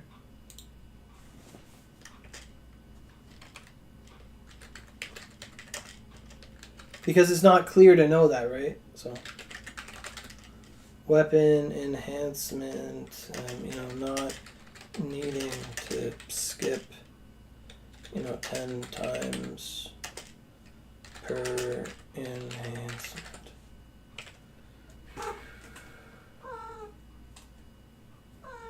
Yeah, exactly.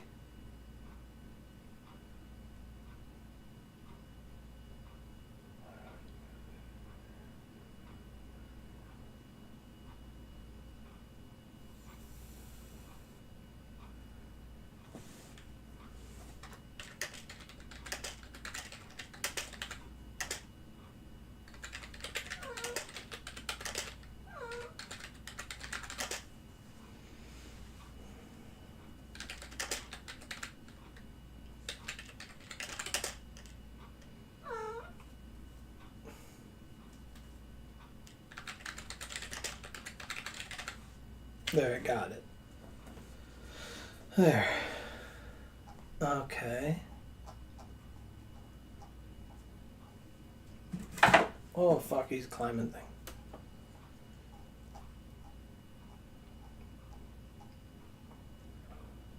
thing.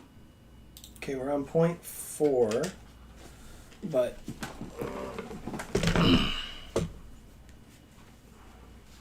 Did I ever think this game would be around this long?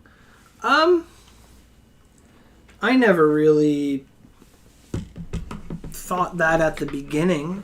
The concept of over a decade is very hard to fathom for someone who was like 23 years old or 21 years old. Like, I don't think so, no. It's not. I'm surprised by it every year, but I never thought about it.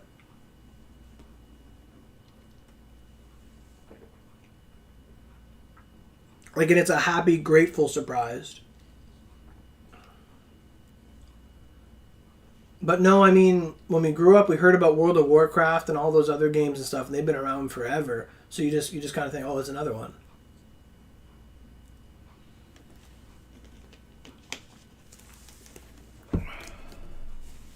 I'll be right back. I have to attend to my cat. He is whining. I'll be right back. Ugh. Come on. You want some food? You hungry? You want some chicken? I fed you like 2 hours ago. Why are you winking at me? Come on, let's go. Come on.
Okay, I'm back.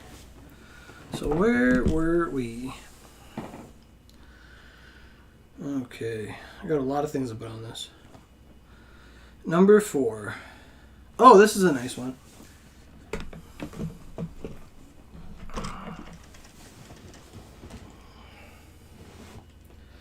Jeez, I got so many screens here. I got the iPad for the chat, got my phone for the list, got the keyboard, the mouse. Yeah. 4 is a better item consolidation button feature.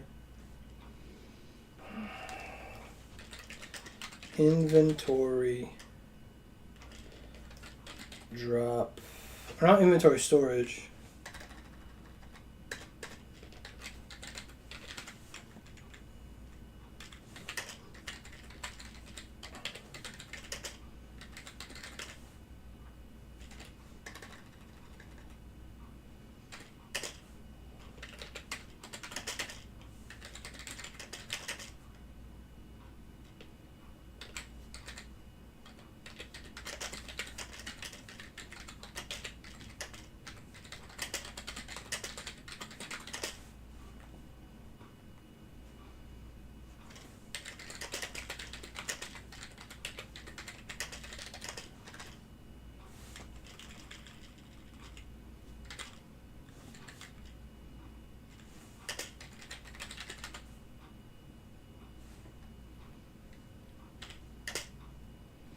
So this one is a storage drops consolidation. Make a button in the storage menu that combines all like drops together into a single storage if possible. So this is basically like if you had, let's say you had Oni metals in storage 1, and then you had Oni metals in storage 2, and then Oni metals in storage 3, because you're just dumping your inventory back into it. You should be able to hit this button, and it just puts all the metals together into one storage until they're 99999999999, and then if not, and then it just puts it over into storage 2. Because sometimes you deposit stuff, you don't know what storage they're going into. Is it going into 1? Is it going into 2? Is it going into 3? You should be able to hit that button and it just puts them all together. Otherwise, you have to like take everything out manually and then like take them out from storage 2 and 3 and then put it into 1 and try and just. It's kind of, it takes a while. It literally takes like a whole day to like fix that stuff. It's important, but it takes a while. But I'd like to see that. Because it's a problem that we didn't have when we only had one storage. Now that we have multiple, it shows its head a lot. This one is a good one. This is a dedicated cudgel storage.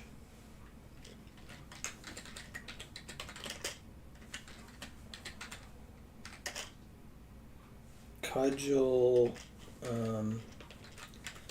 enhancement items. It's never dedicated, it's always dedicated. Storage. And basically with that, you would just, a place to put all your, cudgels and enhancement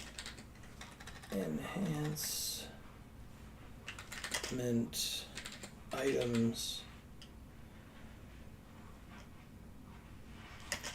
conveniently so that the game could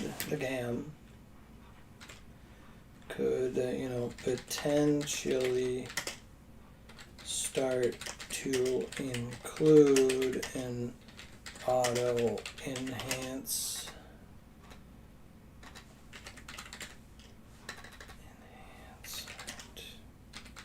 feature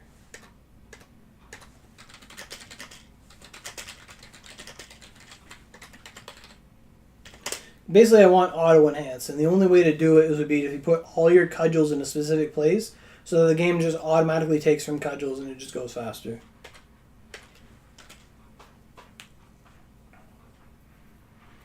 Now here is a fun one. I want an in-game radio playlist. In-game radio playlist item. A key item that allows us to build a playlist of in-game Onigiri music that we can listen to on loop when we are farming or just smelting or hanging out.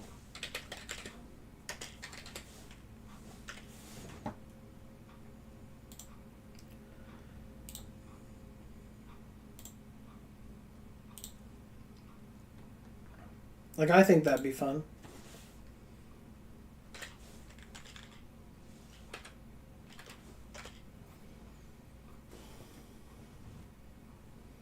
Okay, what is my number 7?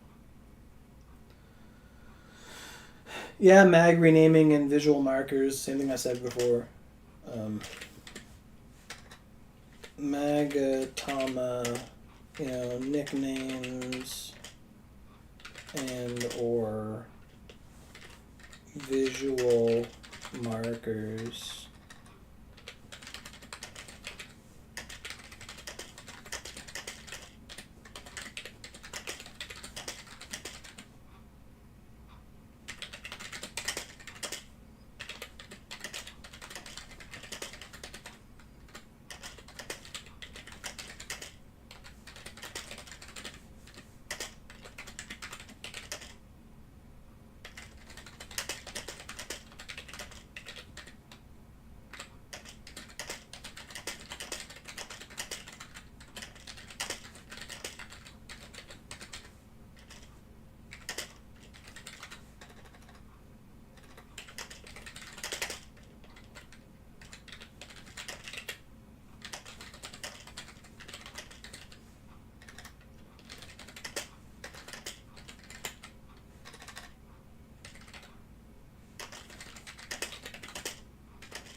It would be cool if they would allow us to wear Vanguard clothes. Yeah, that's in here too, actually.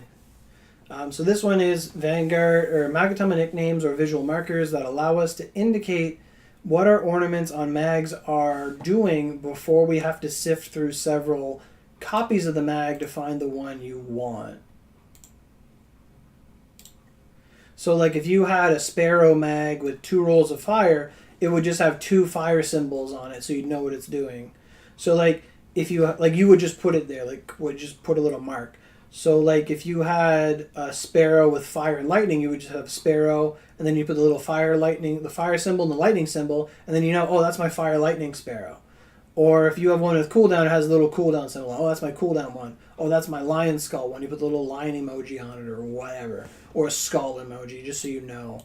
Like, that would be cool. Or like attack percent. Just make a bunch of symbols for that. It'd be pretty simple. You're done? Welcome back. You finished your survey? How's it looking? I bet you got some great ideas. That one was bugging me too. Skill level up progress bar.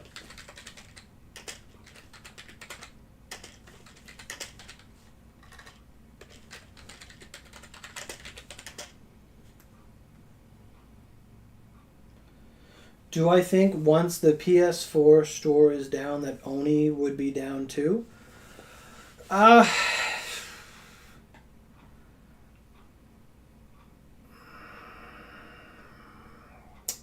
There have been rumors of that, but I don't think so because I think there are other games besides Onigiri that are still played today that are from the PS4 days.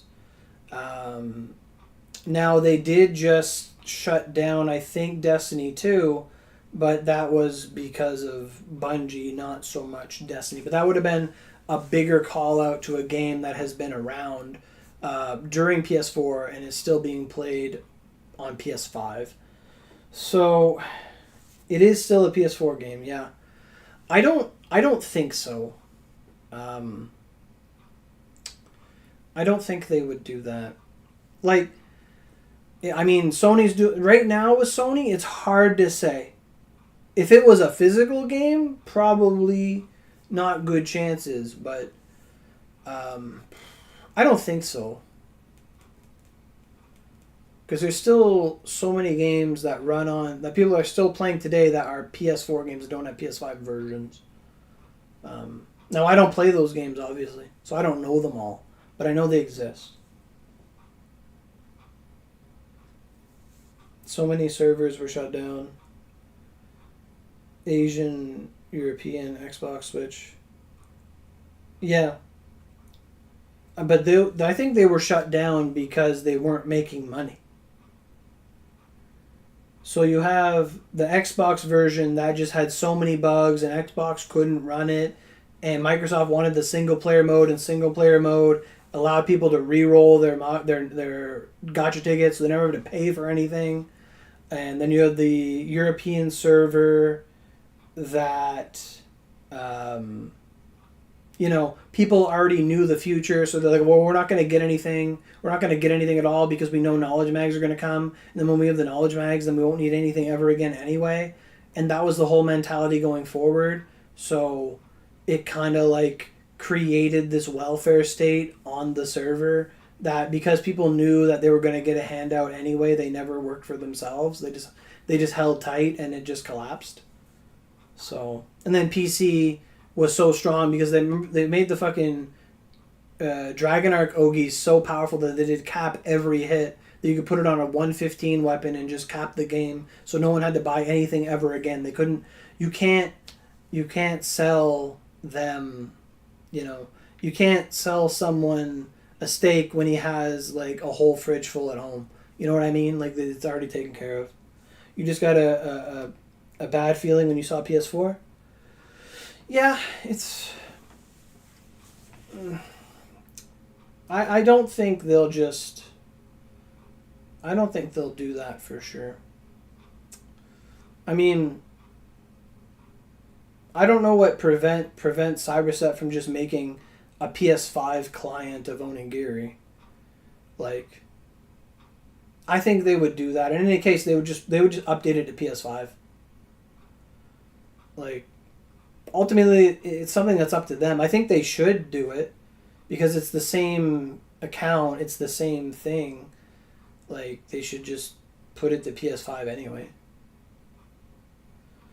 It's an eerie thought for sure, but I don't dwell on it because it's something I can't control.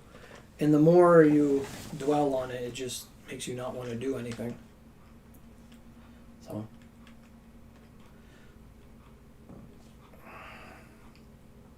Anyway, so skill level up progress bar. What did I want for this?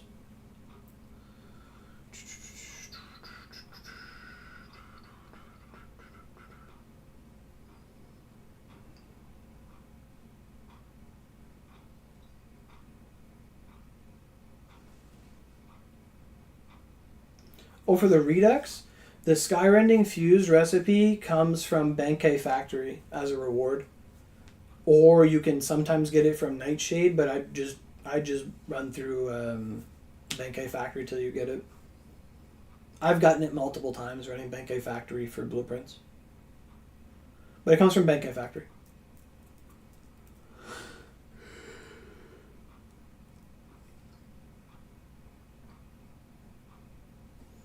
So for this one, I want when hovering over a skill, show a progress bar that indicates, how close your skill is to leveling up.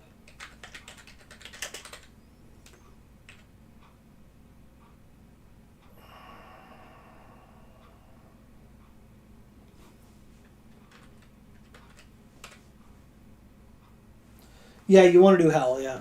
It does matter.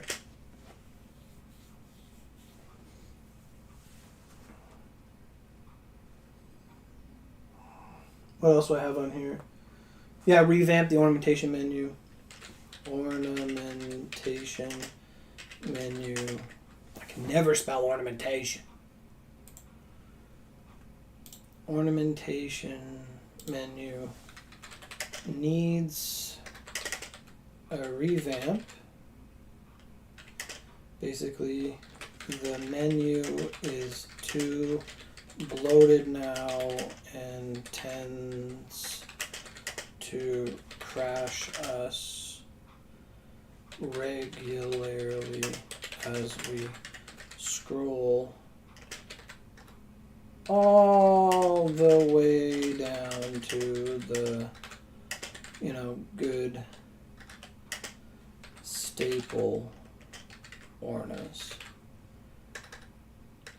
ornas, orananas, or bananas, ornas.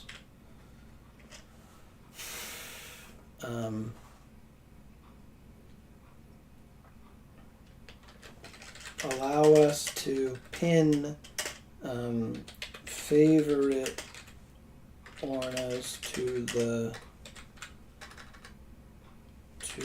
top to avoid this problem. Okay. 10. Yep, that one's my remove the character delete button. I say it every time. Add an option to the settings that allows us to hide/remove the character delete button from the character select screen. Did you guys hear that?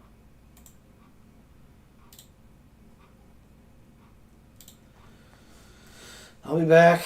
The cat did something. I don't know what he's doing, but he made something fall. And I gotta go look at him. Wag my finger. I'll be right back. Do not do that. No.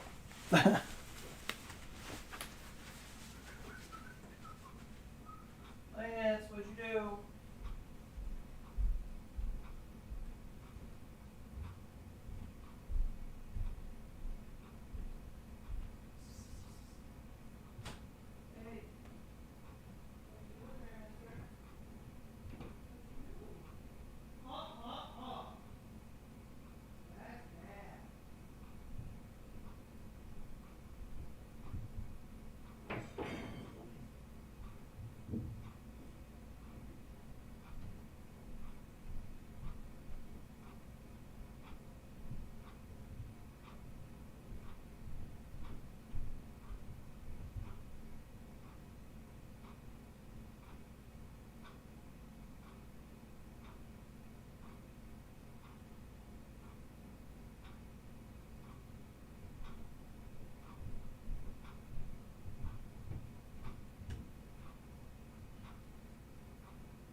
Okay, I'm back.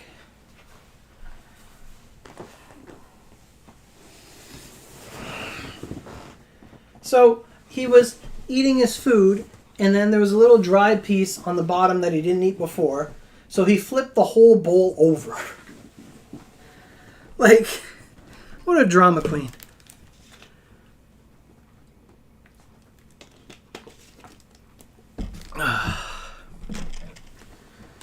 Okay, where was I?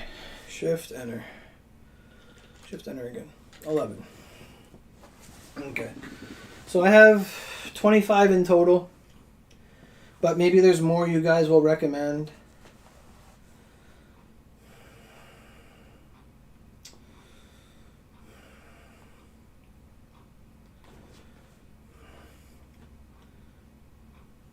So this is a new one that I've never written before. This one is add a customizable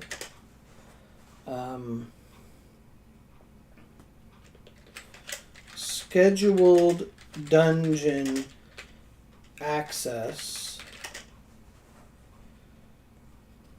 portal.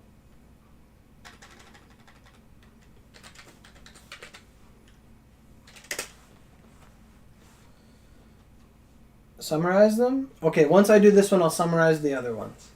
So this one is, now that they have the schedule for dungeons and stuff, basically I think you should be able to pick one of them and run it 10 times a day. No matter what it is. You could just pick one and run it 10 times per day. That way you never log into the game and think, oh, there's nothing to do today, because the thing you were working on is just not accessible until like next week. And it's like, that's such a kick in the teeth.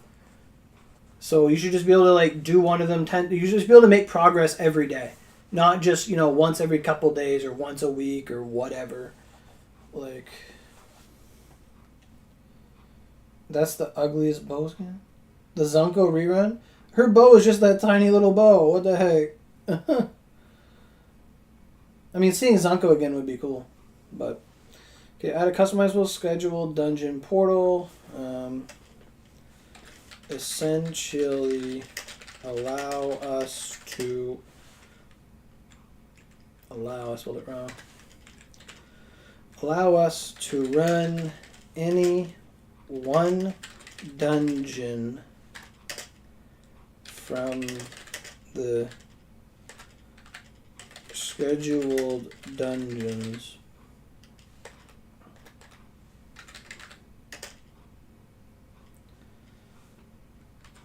up to 10 times per day. This way, if that is your current goal, you never get stuck feeling like there is nothing to do that day you logged in. Okay, so I'll go summarize them. Edamame. No, it's not.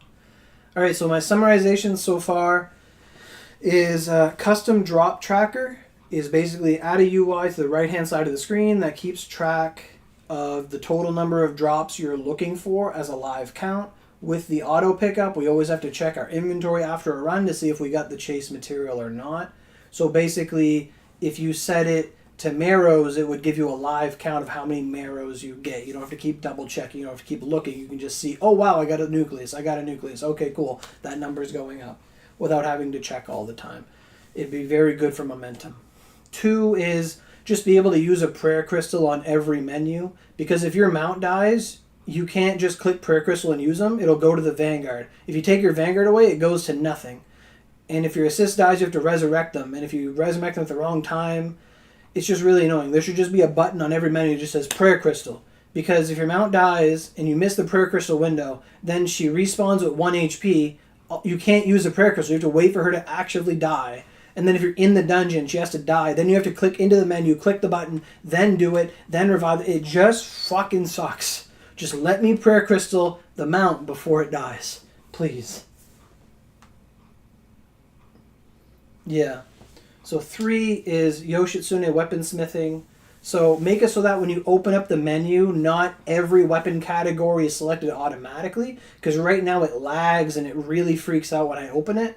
But if it just opened and nothing was selected, and then you go and pick spear or you pick bow, then it just gives you all your spear recipes or all your bow recipes, instead of having to sift through everything and manually, because we basically turn them off anyway. It should just start with nothing so it doesn't lag and fucking shotgun punch you in the mouth every time you open it. It is very easable and doable. Exactly. Yeah, summon using prayer crystal. Yep, exactly. 4 is storage drop consolidation. So let's say you've been farming a lot, so you have like nucleuses in storage 1, 2, and 3, and you don't want to like take them out of 2 and then take them out of 3 and then throw them into 1. You should just be able to highlight a drop and just click consolidate, which means put together, and it would just put them all into the first most storage together until you reach 9999 of that drop. That way, if you have like money chests and all different things, so you just had to just like send everything away, they would just all just go into the same one. Because otherwise, you have to take everything out and then like take it out of 2 and 3, then try to put it in 1. And I've done it before. It takes a long time to get it all sorted, but it would be very healthy and helpful. Hey, Hark, how you doing? Survey time. Survey says, so number 5 was a dedicated cudgel enhancement item storage. So basically like a little box, you could put like 50 cudgels in it, like your cudgels, your mithrils, your Hihirokane, your Valentine stuff, everything that acts as a cudgel, you throw them into this box. And then when you're smelting, after you smelt the weapon, you can just click a button to hit auto enhance, and then it just grabs the best material for the job of what you put in, and it uses those to enhance your weapon, and you just keep moving. You can even put identified weapons in there too, or unidentified if you want them to use it first. But basically just a way to, shoehorn us into like auto enhance while you're smelting. So you smelt something, auto enhance, it takes your cudgels, okay, you just move on, do. That'd be great. And then it would free up space in your actual inventory because you're always carrying these stuff with you all the time. And since you get cudgels every day logging in, they fill up so much. I've thrown away so many cudgels because I just don't make weapons. It's insane. And now I can't wait to use like 3 cudgels. Oh boy, 3 cudgels. Oh boy, boom, boom. And they just keep coming back. Anyway, grabs my unfavorited strike. Your unfavorited strike? What are you doing with that? You gotta favorite that. Don't put that in the box. So 6 is an in-game radio playlist item. So basically a key item that allows us to build a playlist of in-game Onigiri songs that we can listen to on a loop or repeat or shuffle while we're farming or smelting or just hanging out in-game. So basically give us a sound select mode disguised as an Onigiri radio, and it just lets us play music. If you want to listen to Shootin' Doji's theme, you can listen to that. If you want to listen to Lucifer theme, you can listen to that. If you want to listen to the cool Yogg theme, you can listen to that. Anything that's in the game, and you can just listen to it. 6 is impossible. The Sado key, yeah. A lot of the key items are just there for story stuff.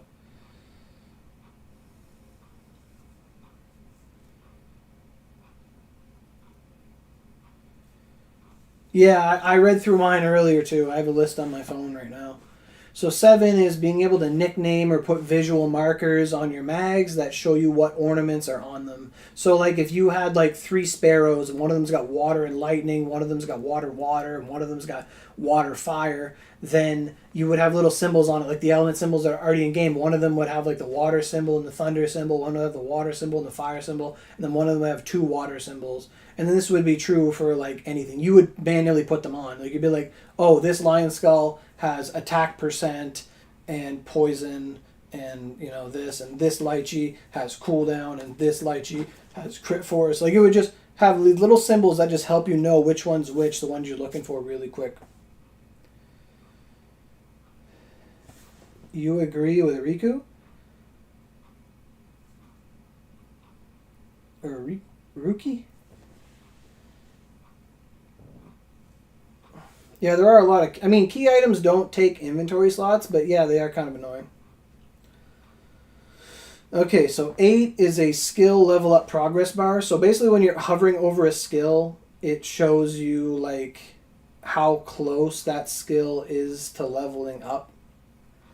I feel like that used to be a thing, but I don't see it anymore. Like it shows you its like if it's level 1, it shows you how far along it is to level 70, but it doesn't show you how close it is to actually leveling up. That's good. 4105. Yep. The chicken thing is so important. Like, I wish I didn't farm it more. I wish I farmed it more.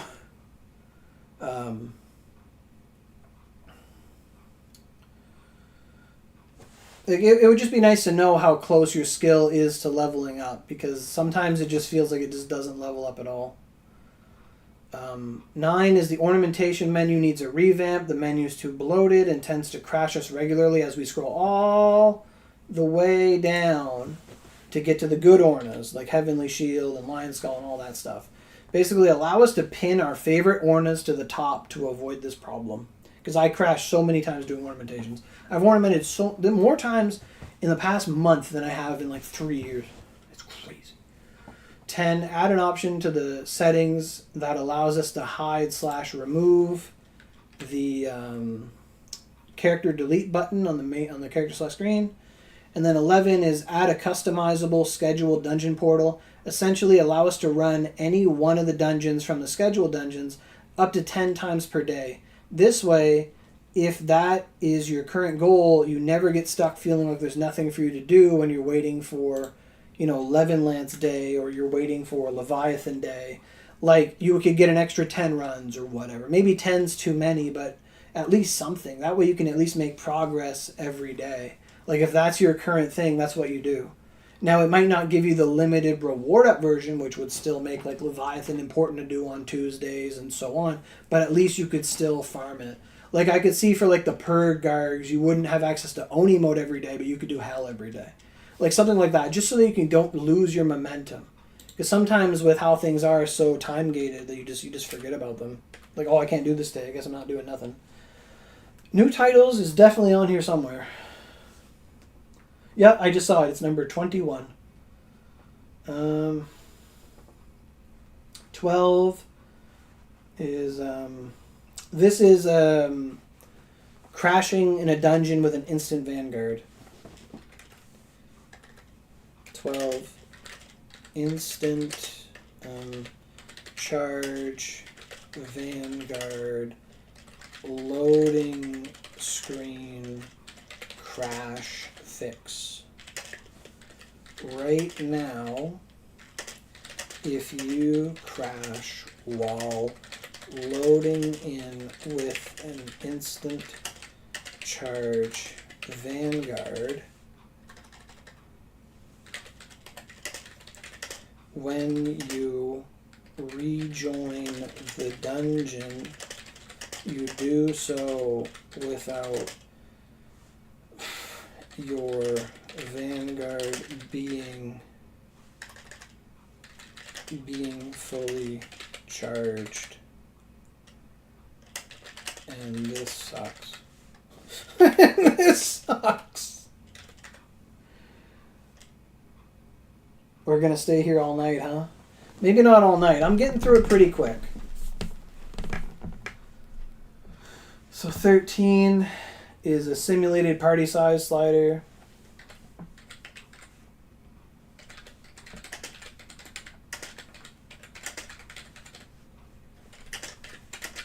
Be able to set the party size of your dungeon so you can farm optimally. 14 is I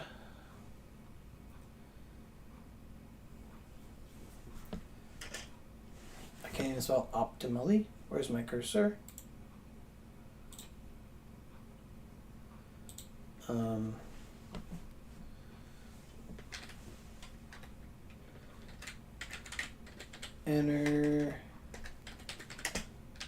Energy free warding runs. Basically allows you to, run a dungeon without getting any drops or rewards, just to help your friends get through it.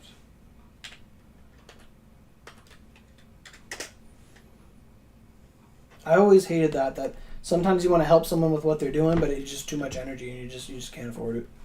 I always hated that. Level cap increased to 150.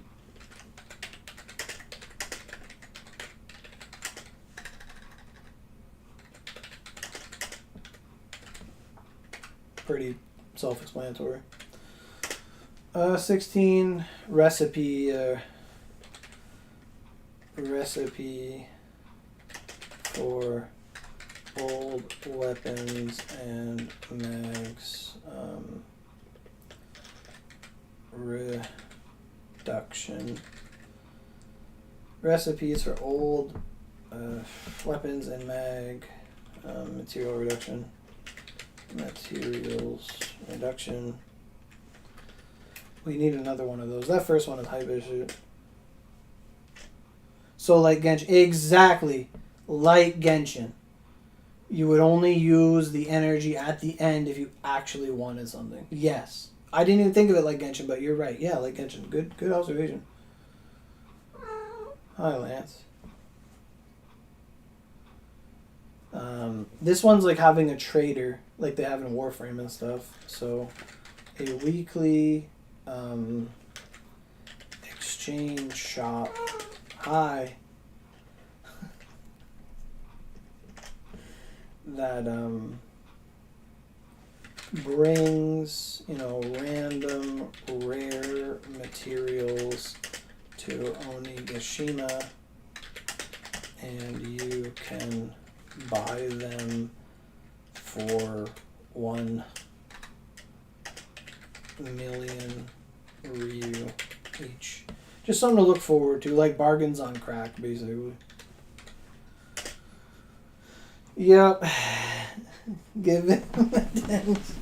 Hi, Lance. What are you doing? You chill there? Yeah? You want that massage gun. You were loving that last night. Oh my god. He was crazy. Pet that kitty. He's so far away. Come here. There.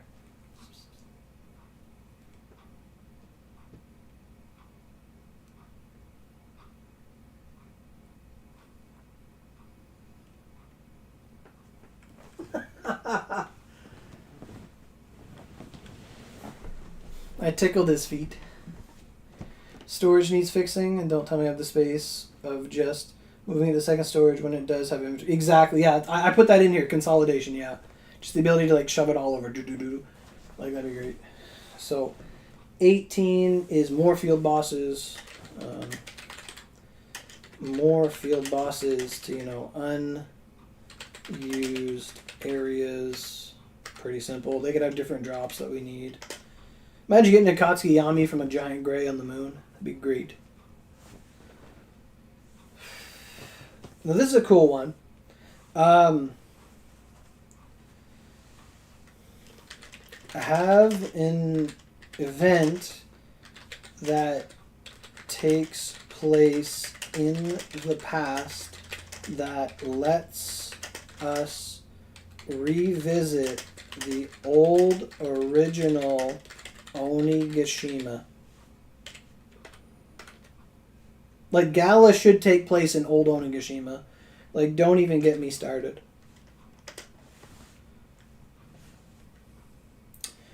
Number 20. Susanoo challenge revamp. I spelled challenge wrong. Challenge revamp.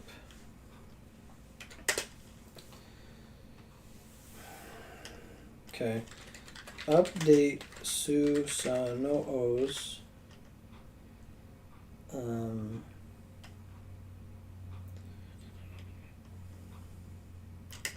challenges with way more important and relevant boss fights that we can farm for drops. Consider making each run require 1 energy to do. I think that'd be very fair. Yep. Oh, did you fight Flover Pit? God damn. But I think it'd be fair to make it 1 energy per run. So if you do 100 runs, well, it took you 100 energy. I think that's fair. You're getting 100 fucking drops. Because otherwise they're going to let you do it 3 times a day. And it's like, I'll make this weapon next year. But at least I don't have to run Plover Pit. Woo! Like, I think that's a good mix. 1 energy per run, that's fair. That's so fair. I mean, we're already doing 30 for Juncture for Fox Drops, so that's 10 energy a run. So it's not that bad. They're making profit off it, too. 21 more titles. More titles. Yeah. Yeah, more titles.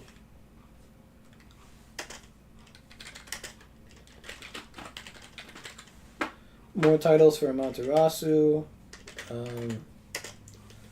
Susanoo, and Amaterasu, Divine Possession,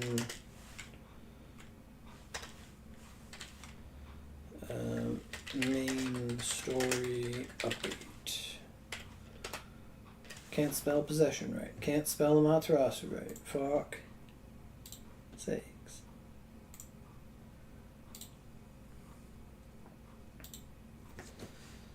Okay, 23. Ooh.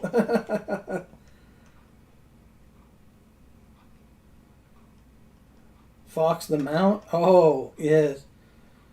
Foxbot, yeah, that's a 23. Add more alcohols to I can't spell alcohol ever because apparently it's not alcohol. It's alcohol to Ibaraki. And give all vanguards a signature alcohol they can use like you did for Nidaime, Ibaraki, and Kenshin.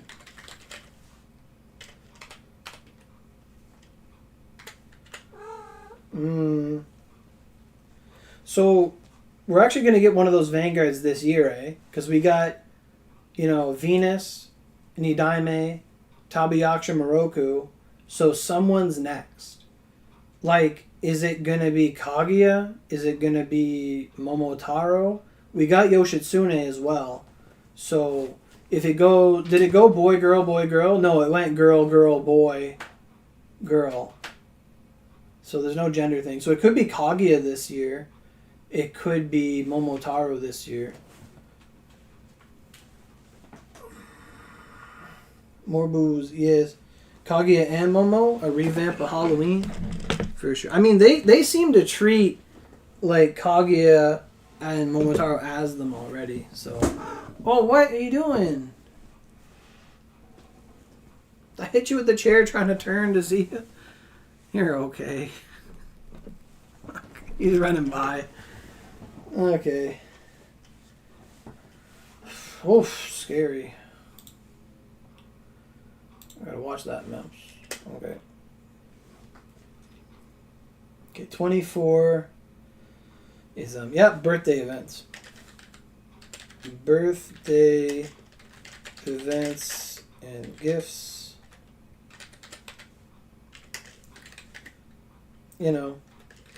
It would be nice to get stuff on our actual birthdays for logging into our favorite game. Yay. 25. Impossible.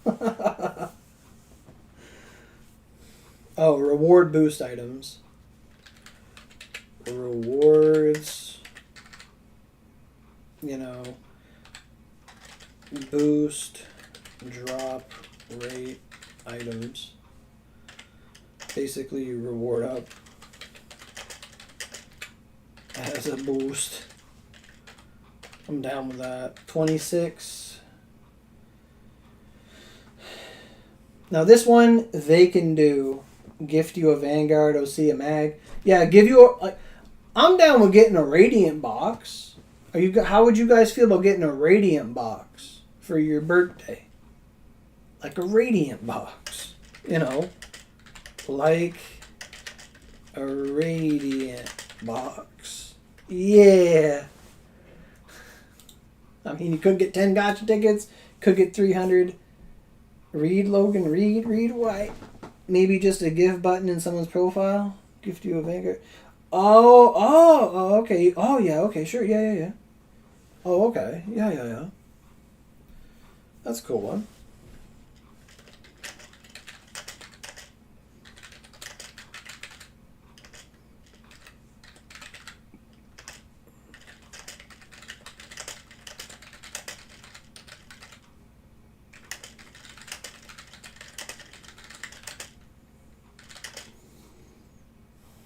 A 1,000 paid OC, okay.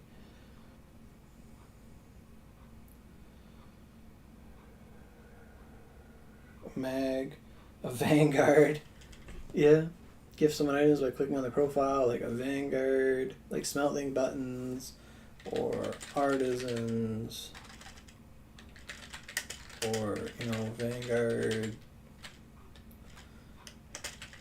Scrolls, don't want. Yeah.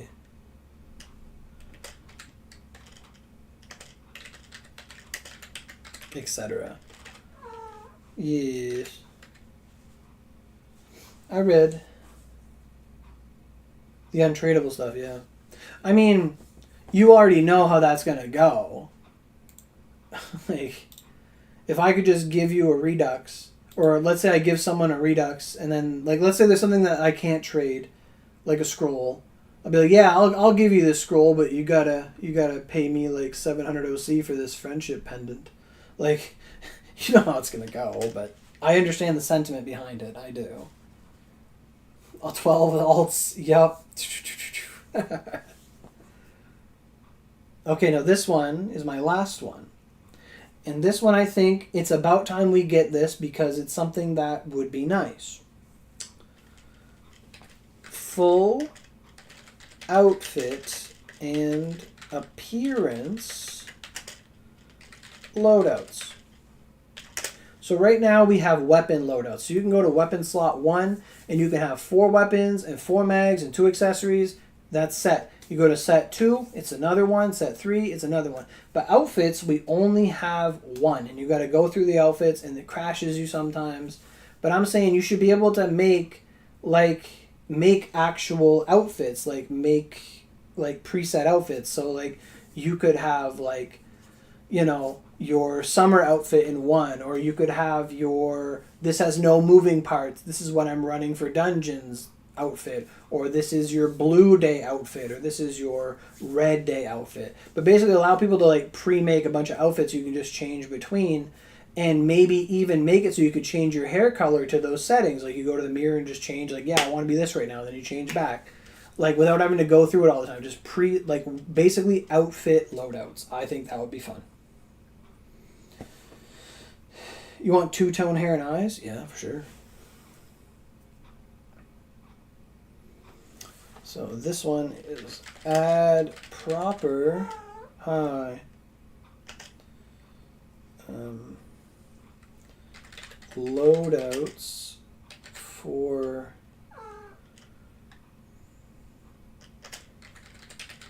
outfits, hairstyles, accessories, hair colors, etc.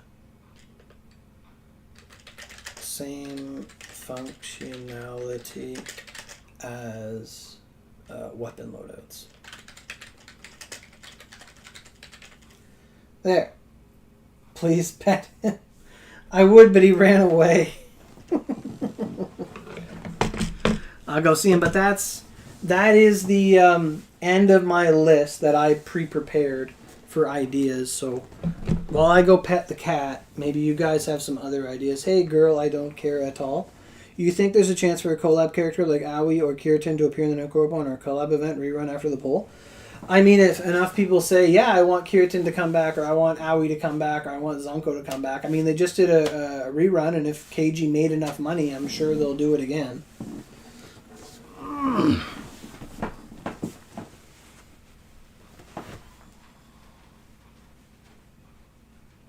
Where'd you go? Hi. Well, don't run on my...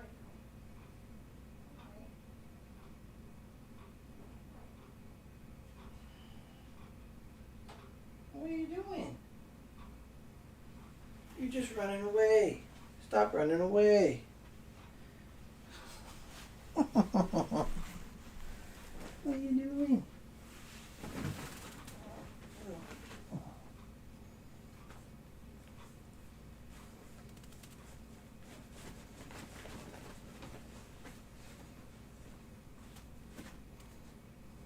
There you go.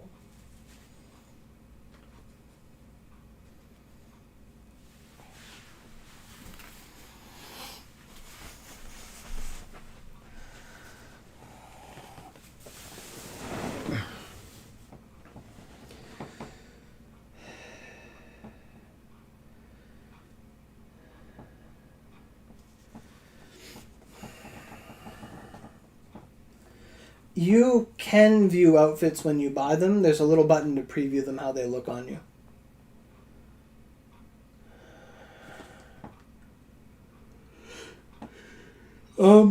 Steam is still around, and they get updated 2 weeks before we do. So we see what they do.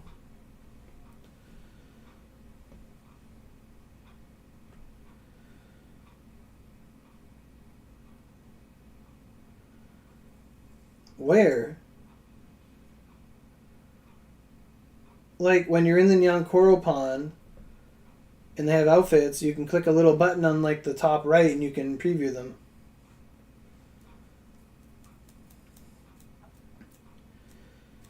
I can't show you right now. Okay. I'm pretty sure. I know we can do it with accessories. But I will show you after the stream. Or I could just like check right now, I guess. It wouldn't take me a problem. Beep. You guys won't see anything, but I'll go check it out.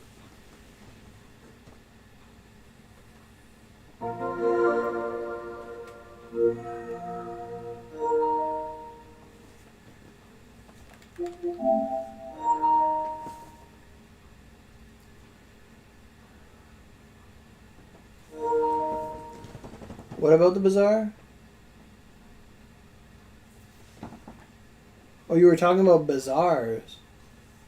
Oh, well, PlayStation has bazaars, but Steam doesn't because they can't be trusted.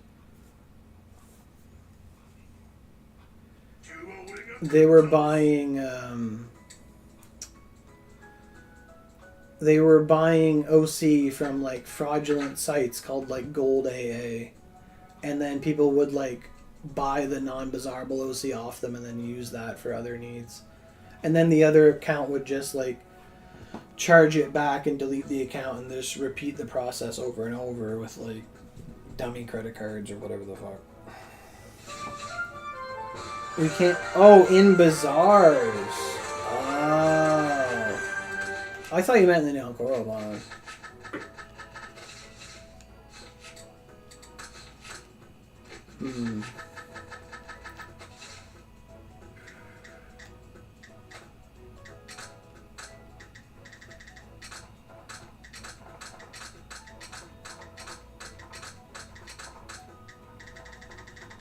It just keeps telling me I can't have anything. It doesn't fit my body type. I'm getting body shamed. I don't have this. Oh, okay, yeah, in the bazaars. Yeah, you can't do it in bazaars. Only in the Nyankoro. Okay, my bad. That's what I thought we were talking about. Okay.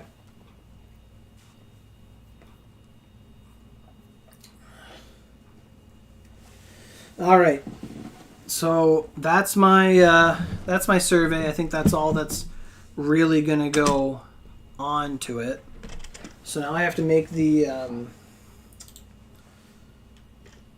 new notepads for next year. Where's new? You can't just make new. File. New.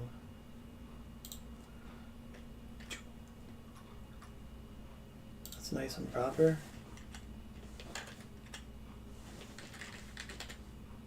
Onigiri 2026 survey. Okay, file, save. Desktop, please.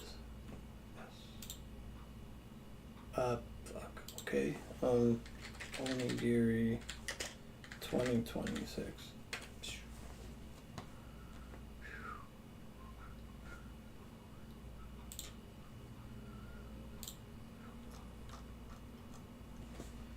Oh, true. We could add that. You're right. 28. Make outfit pieces in bazaars. Previewable.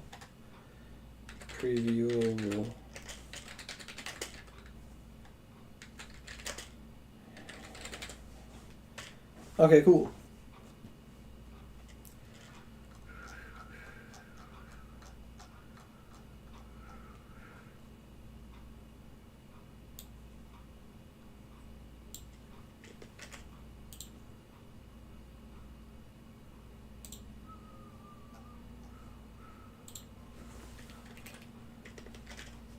Okay.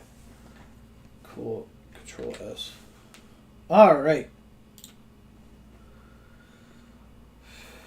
No problemo. So that's our survey for 2026. I just noticed they didn't ask us about what outfits we want to see anymore. They don't want to see all the Taiwanese people asking for crossplay, cross-dressing again and again and again. They didn't do that this year. Okay. Okay. Thanks again for the survey. Can't spell shit.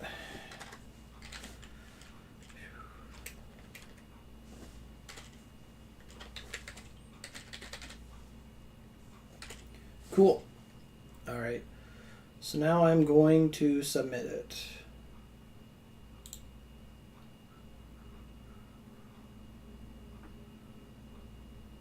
Oh, what am I doing? You are signed in. You can only respond to this one once. Yeah? What does it want?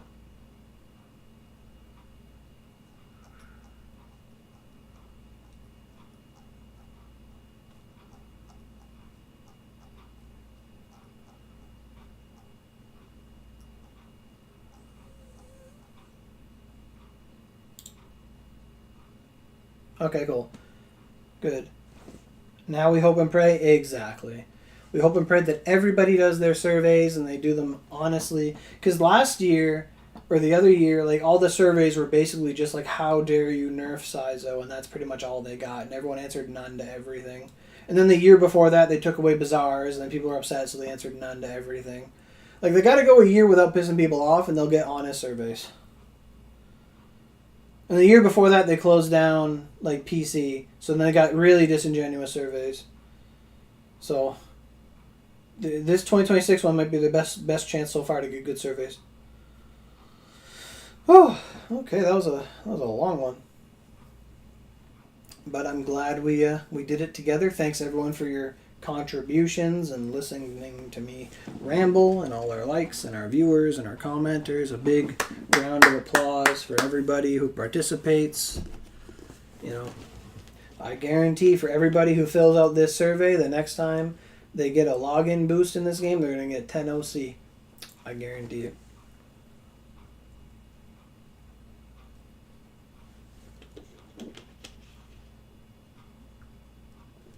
You're all welcome. Thank you very much, Miru.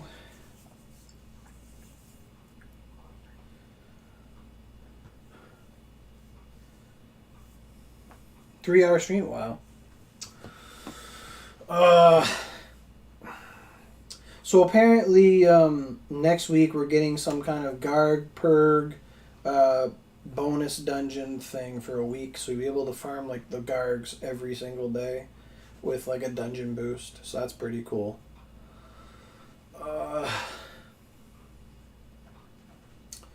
Because lately I've been farming the Gargs for the voids and stuff, and I think today's the day. I don't know if I want to go through with it today, knowing that next week we get them like every day. And at the same time, today's like the last day of my vacation, so I got to go to work tomorrow, which is annoying. So I don't know if I want to farm Gargs either. It's a weird crossroad, but I know I had to do this survey and it was a lot of fun. So I'm glad it came at a good time, not when like shit piles up. I know, it went by so fast. I know. My schedule shifted over while I was off, so now I'm supposed to work Sunday to Thursdays now. So I'll have Fridays and Saturdays off. For the next little bit anyway.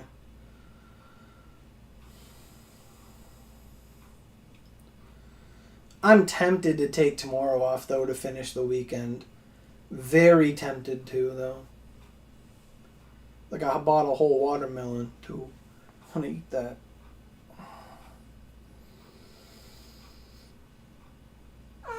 Yeah.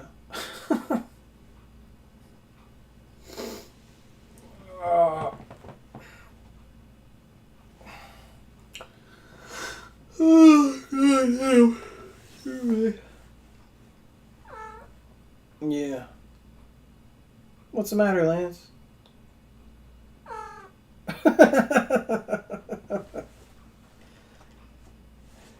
Does he ever meow? Yeah. He meowed at some birds today when I brought him outside. Like, if I'm holding him and he sees a bird and he can't get to it, he just meows like, hey.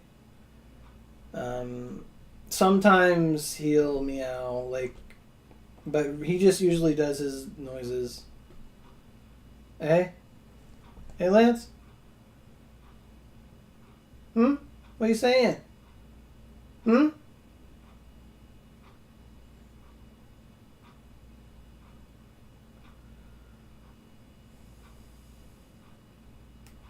When I give him that little tube of, like, Inaba, like, fish paste or whatever, he goes crazy. He makes that noise? Yeah, it's a good noise. Leo never did that, my old cat. Never made noise like that. He would just meow, meow. That was all he did. Lance is special. Unique.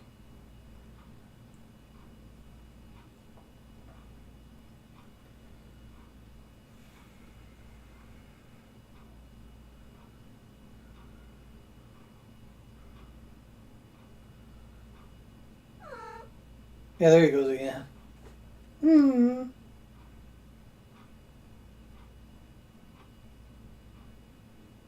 What do you want? Hey?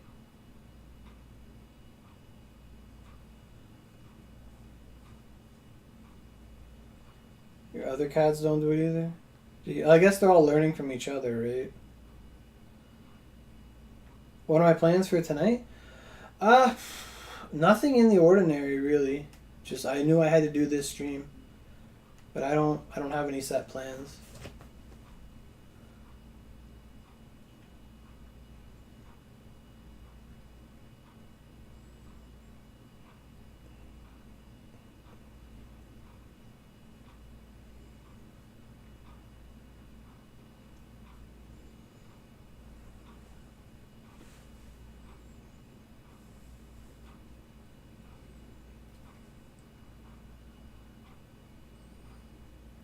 You're in Juncture sobbing? Oh, it's rough, Juncture. Like, you're doing just like the first 10 floors, right? And then you Gembu, like, scoop them all up, get all your drops. Well, maybe I'll get on out of here and I'll join you. So I'll end this stream again. Thanks everybody, and hopefully your surveys go well. Put whatever you want in it. You don't have to put the same things I do, but if you need ideas, watch this stream. I might upload the notepad to a YouTube community page note thing so people can copy it if they want. Oh, you got Miyamoto? That's fun too.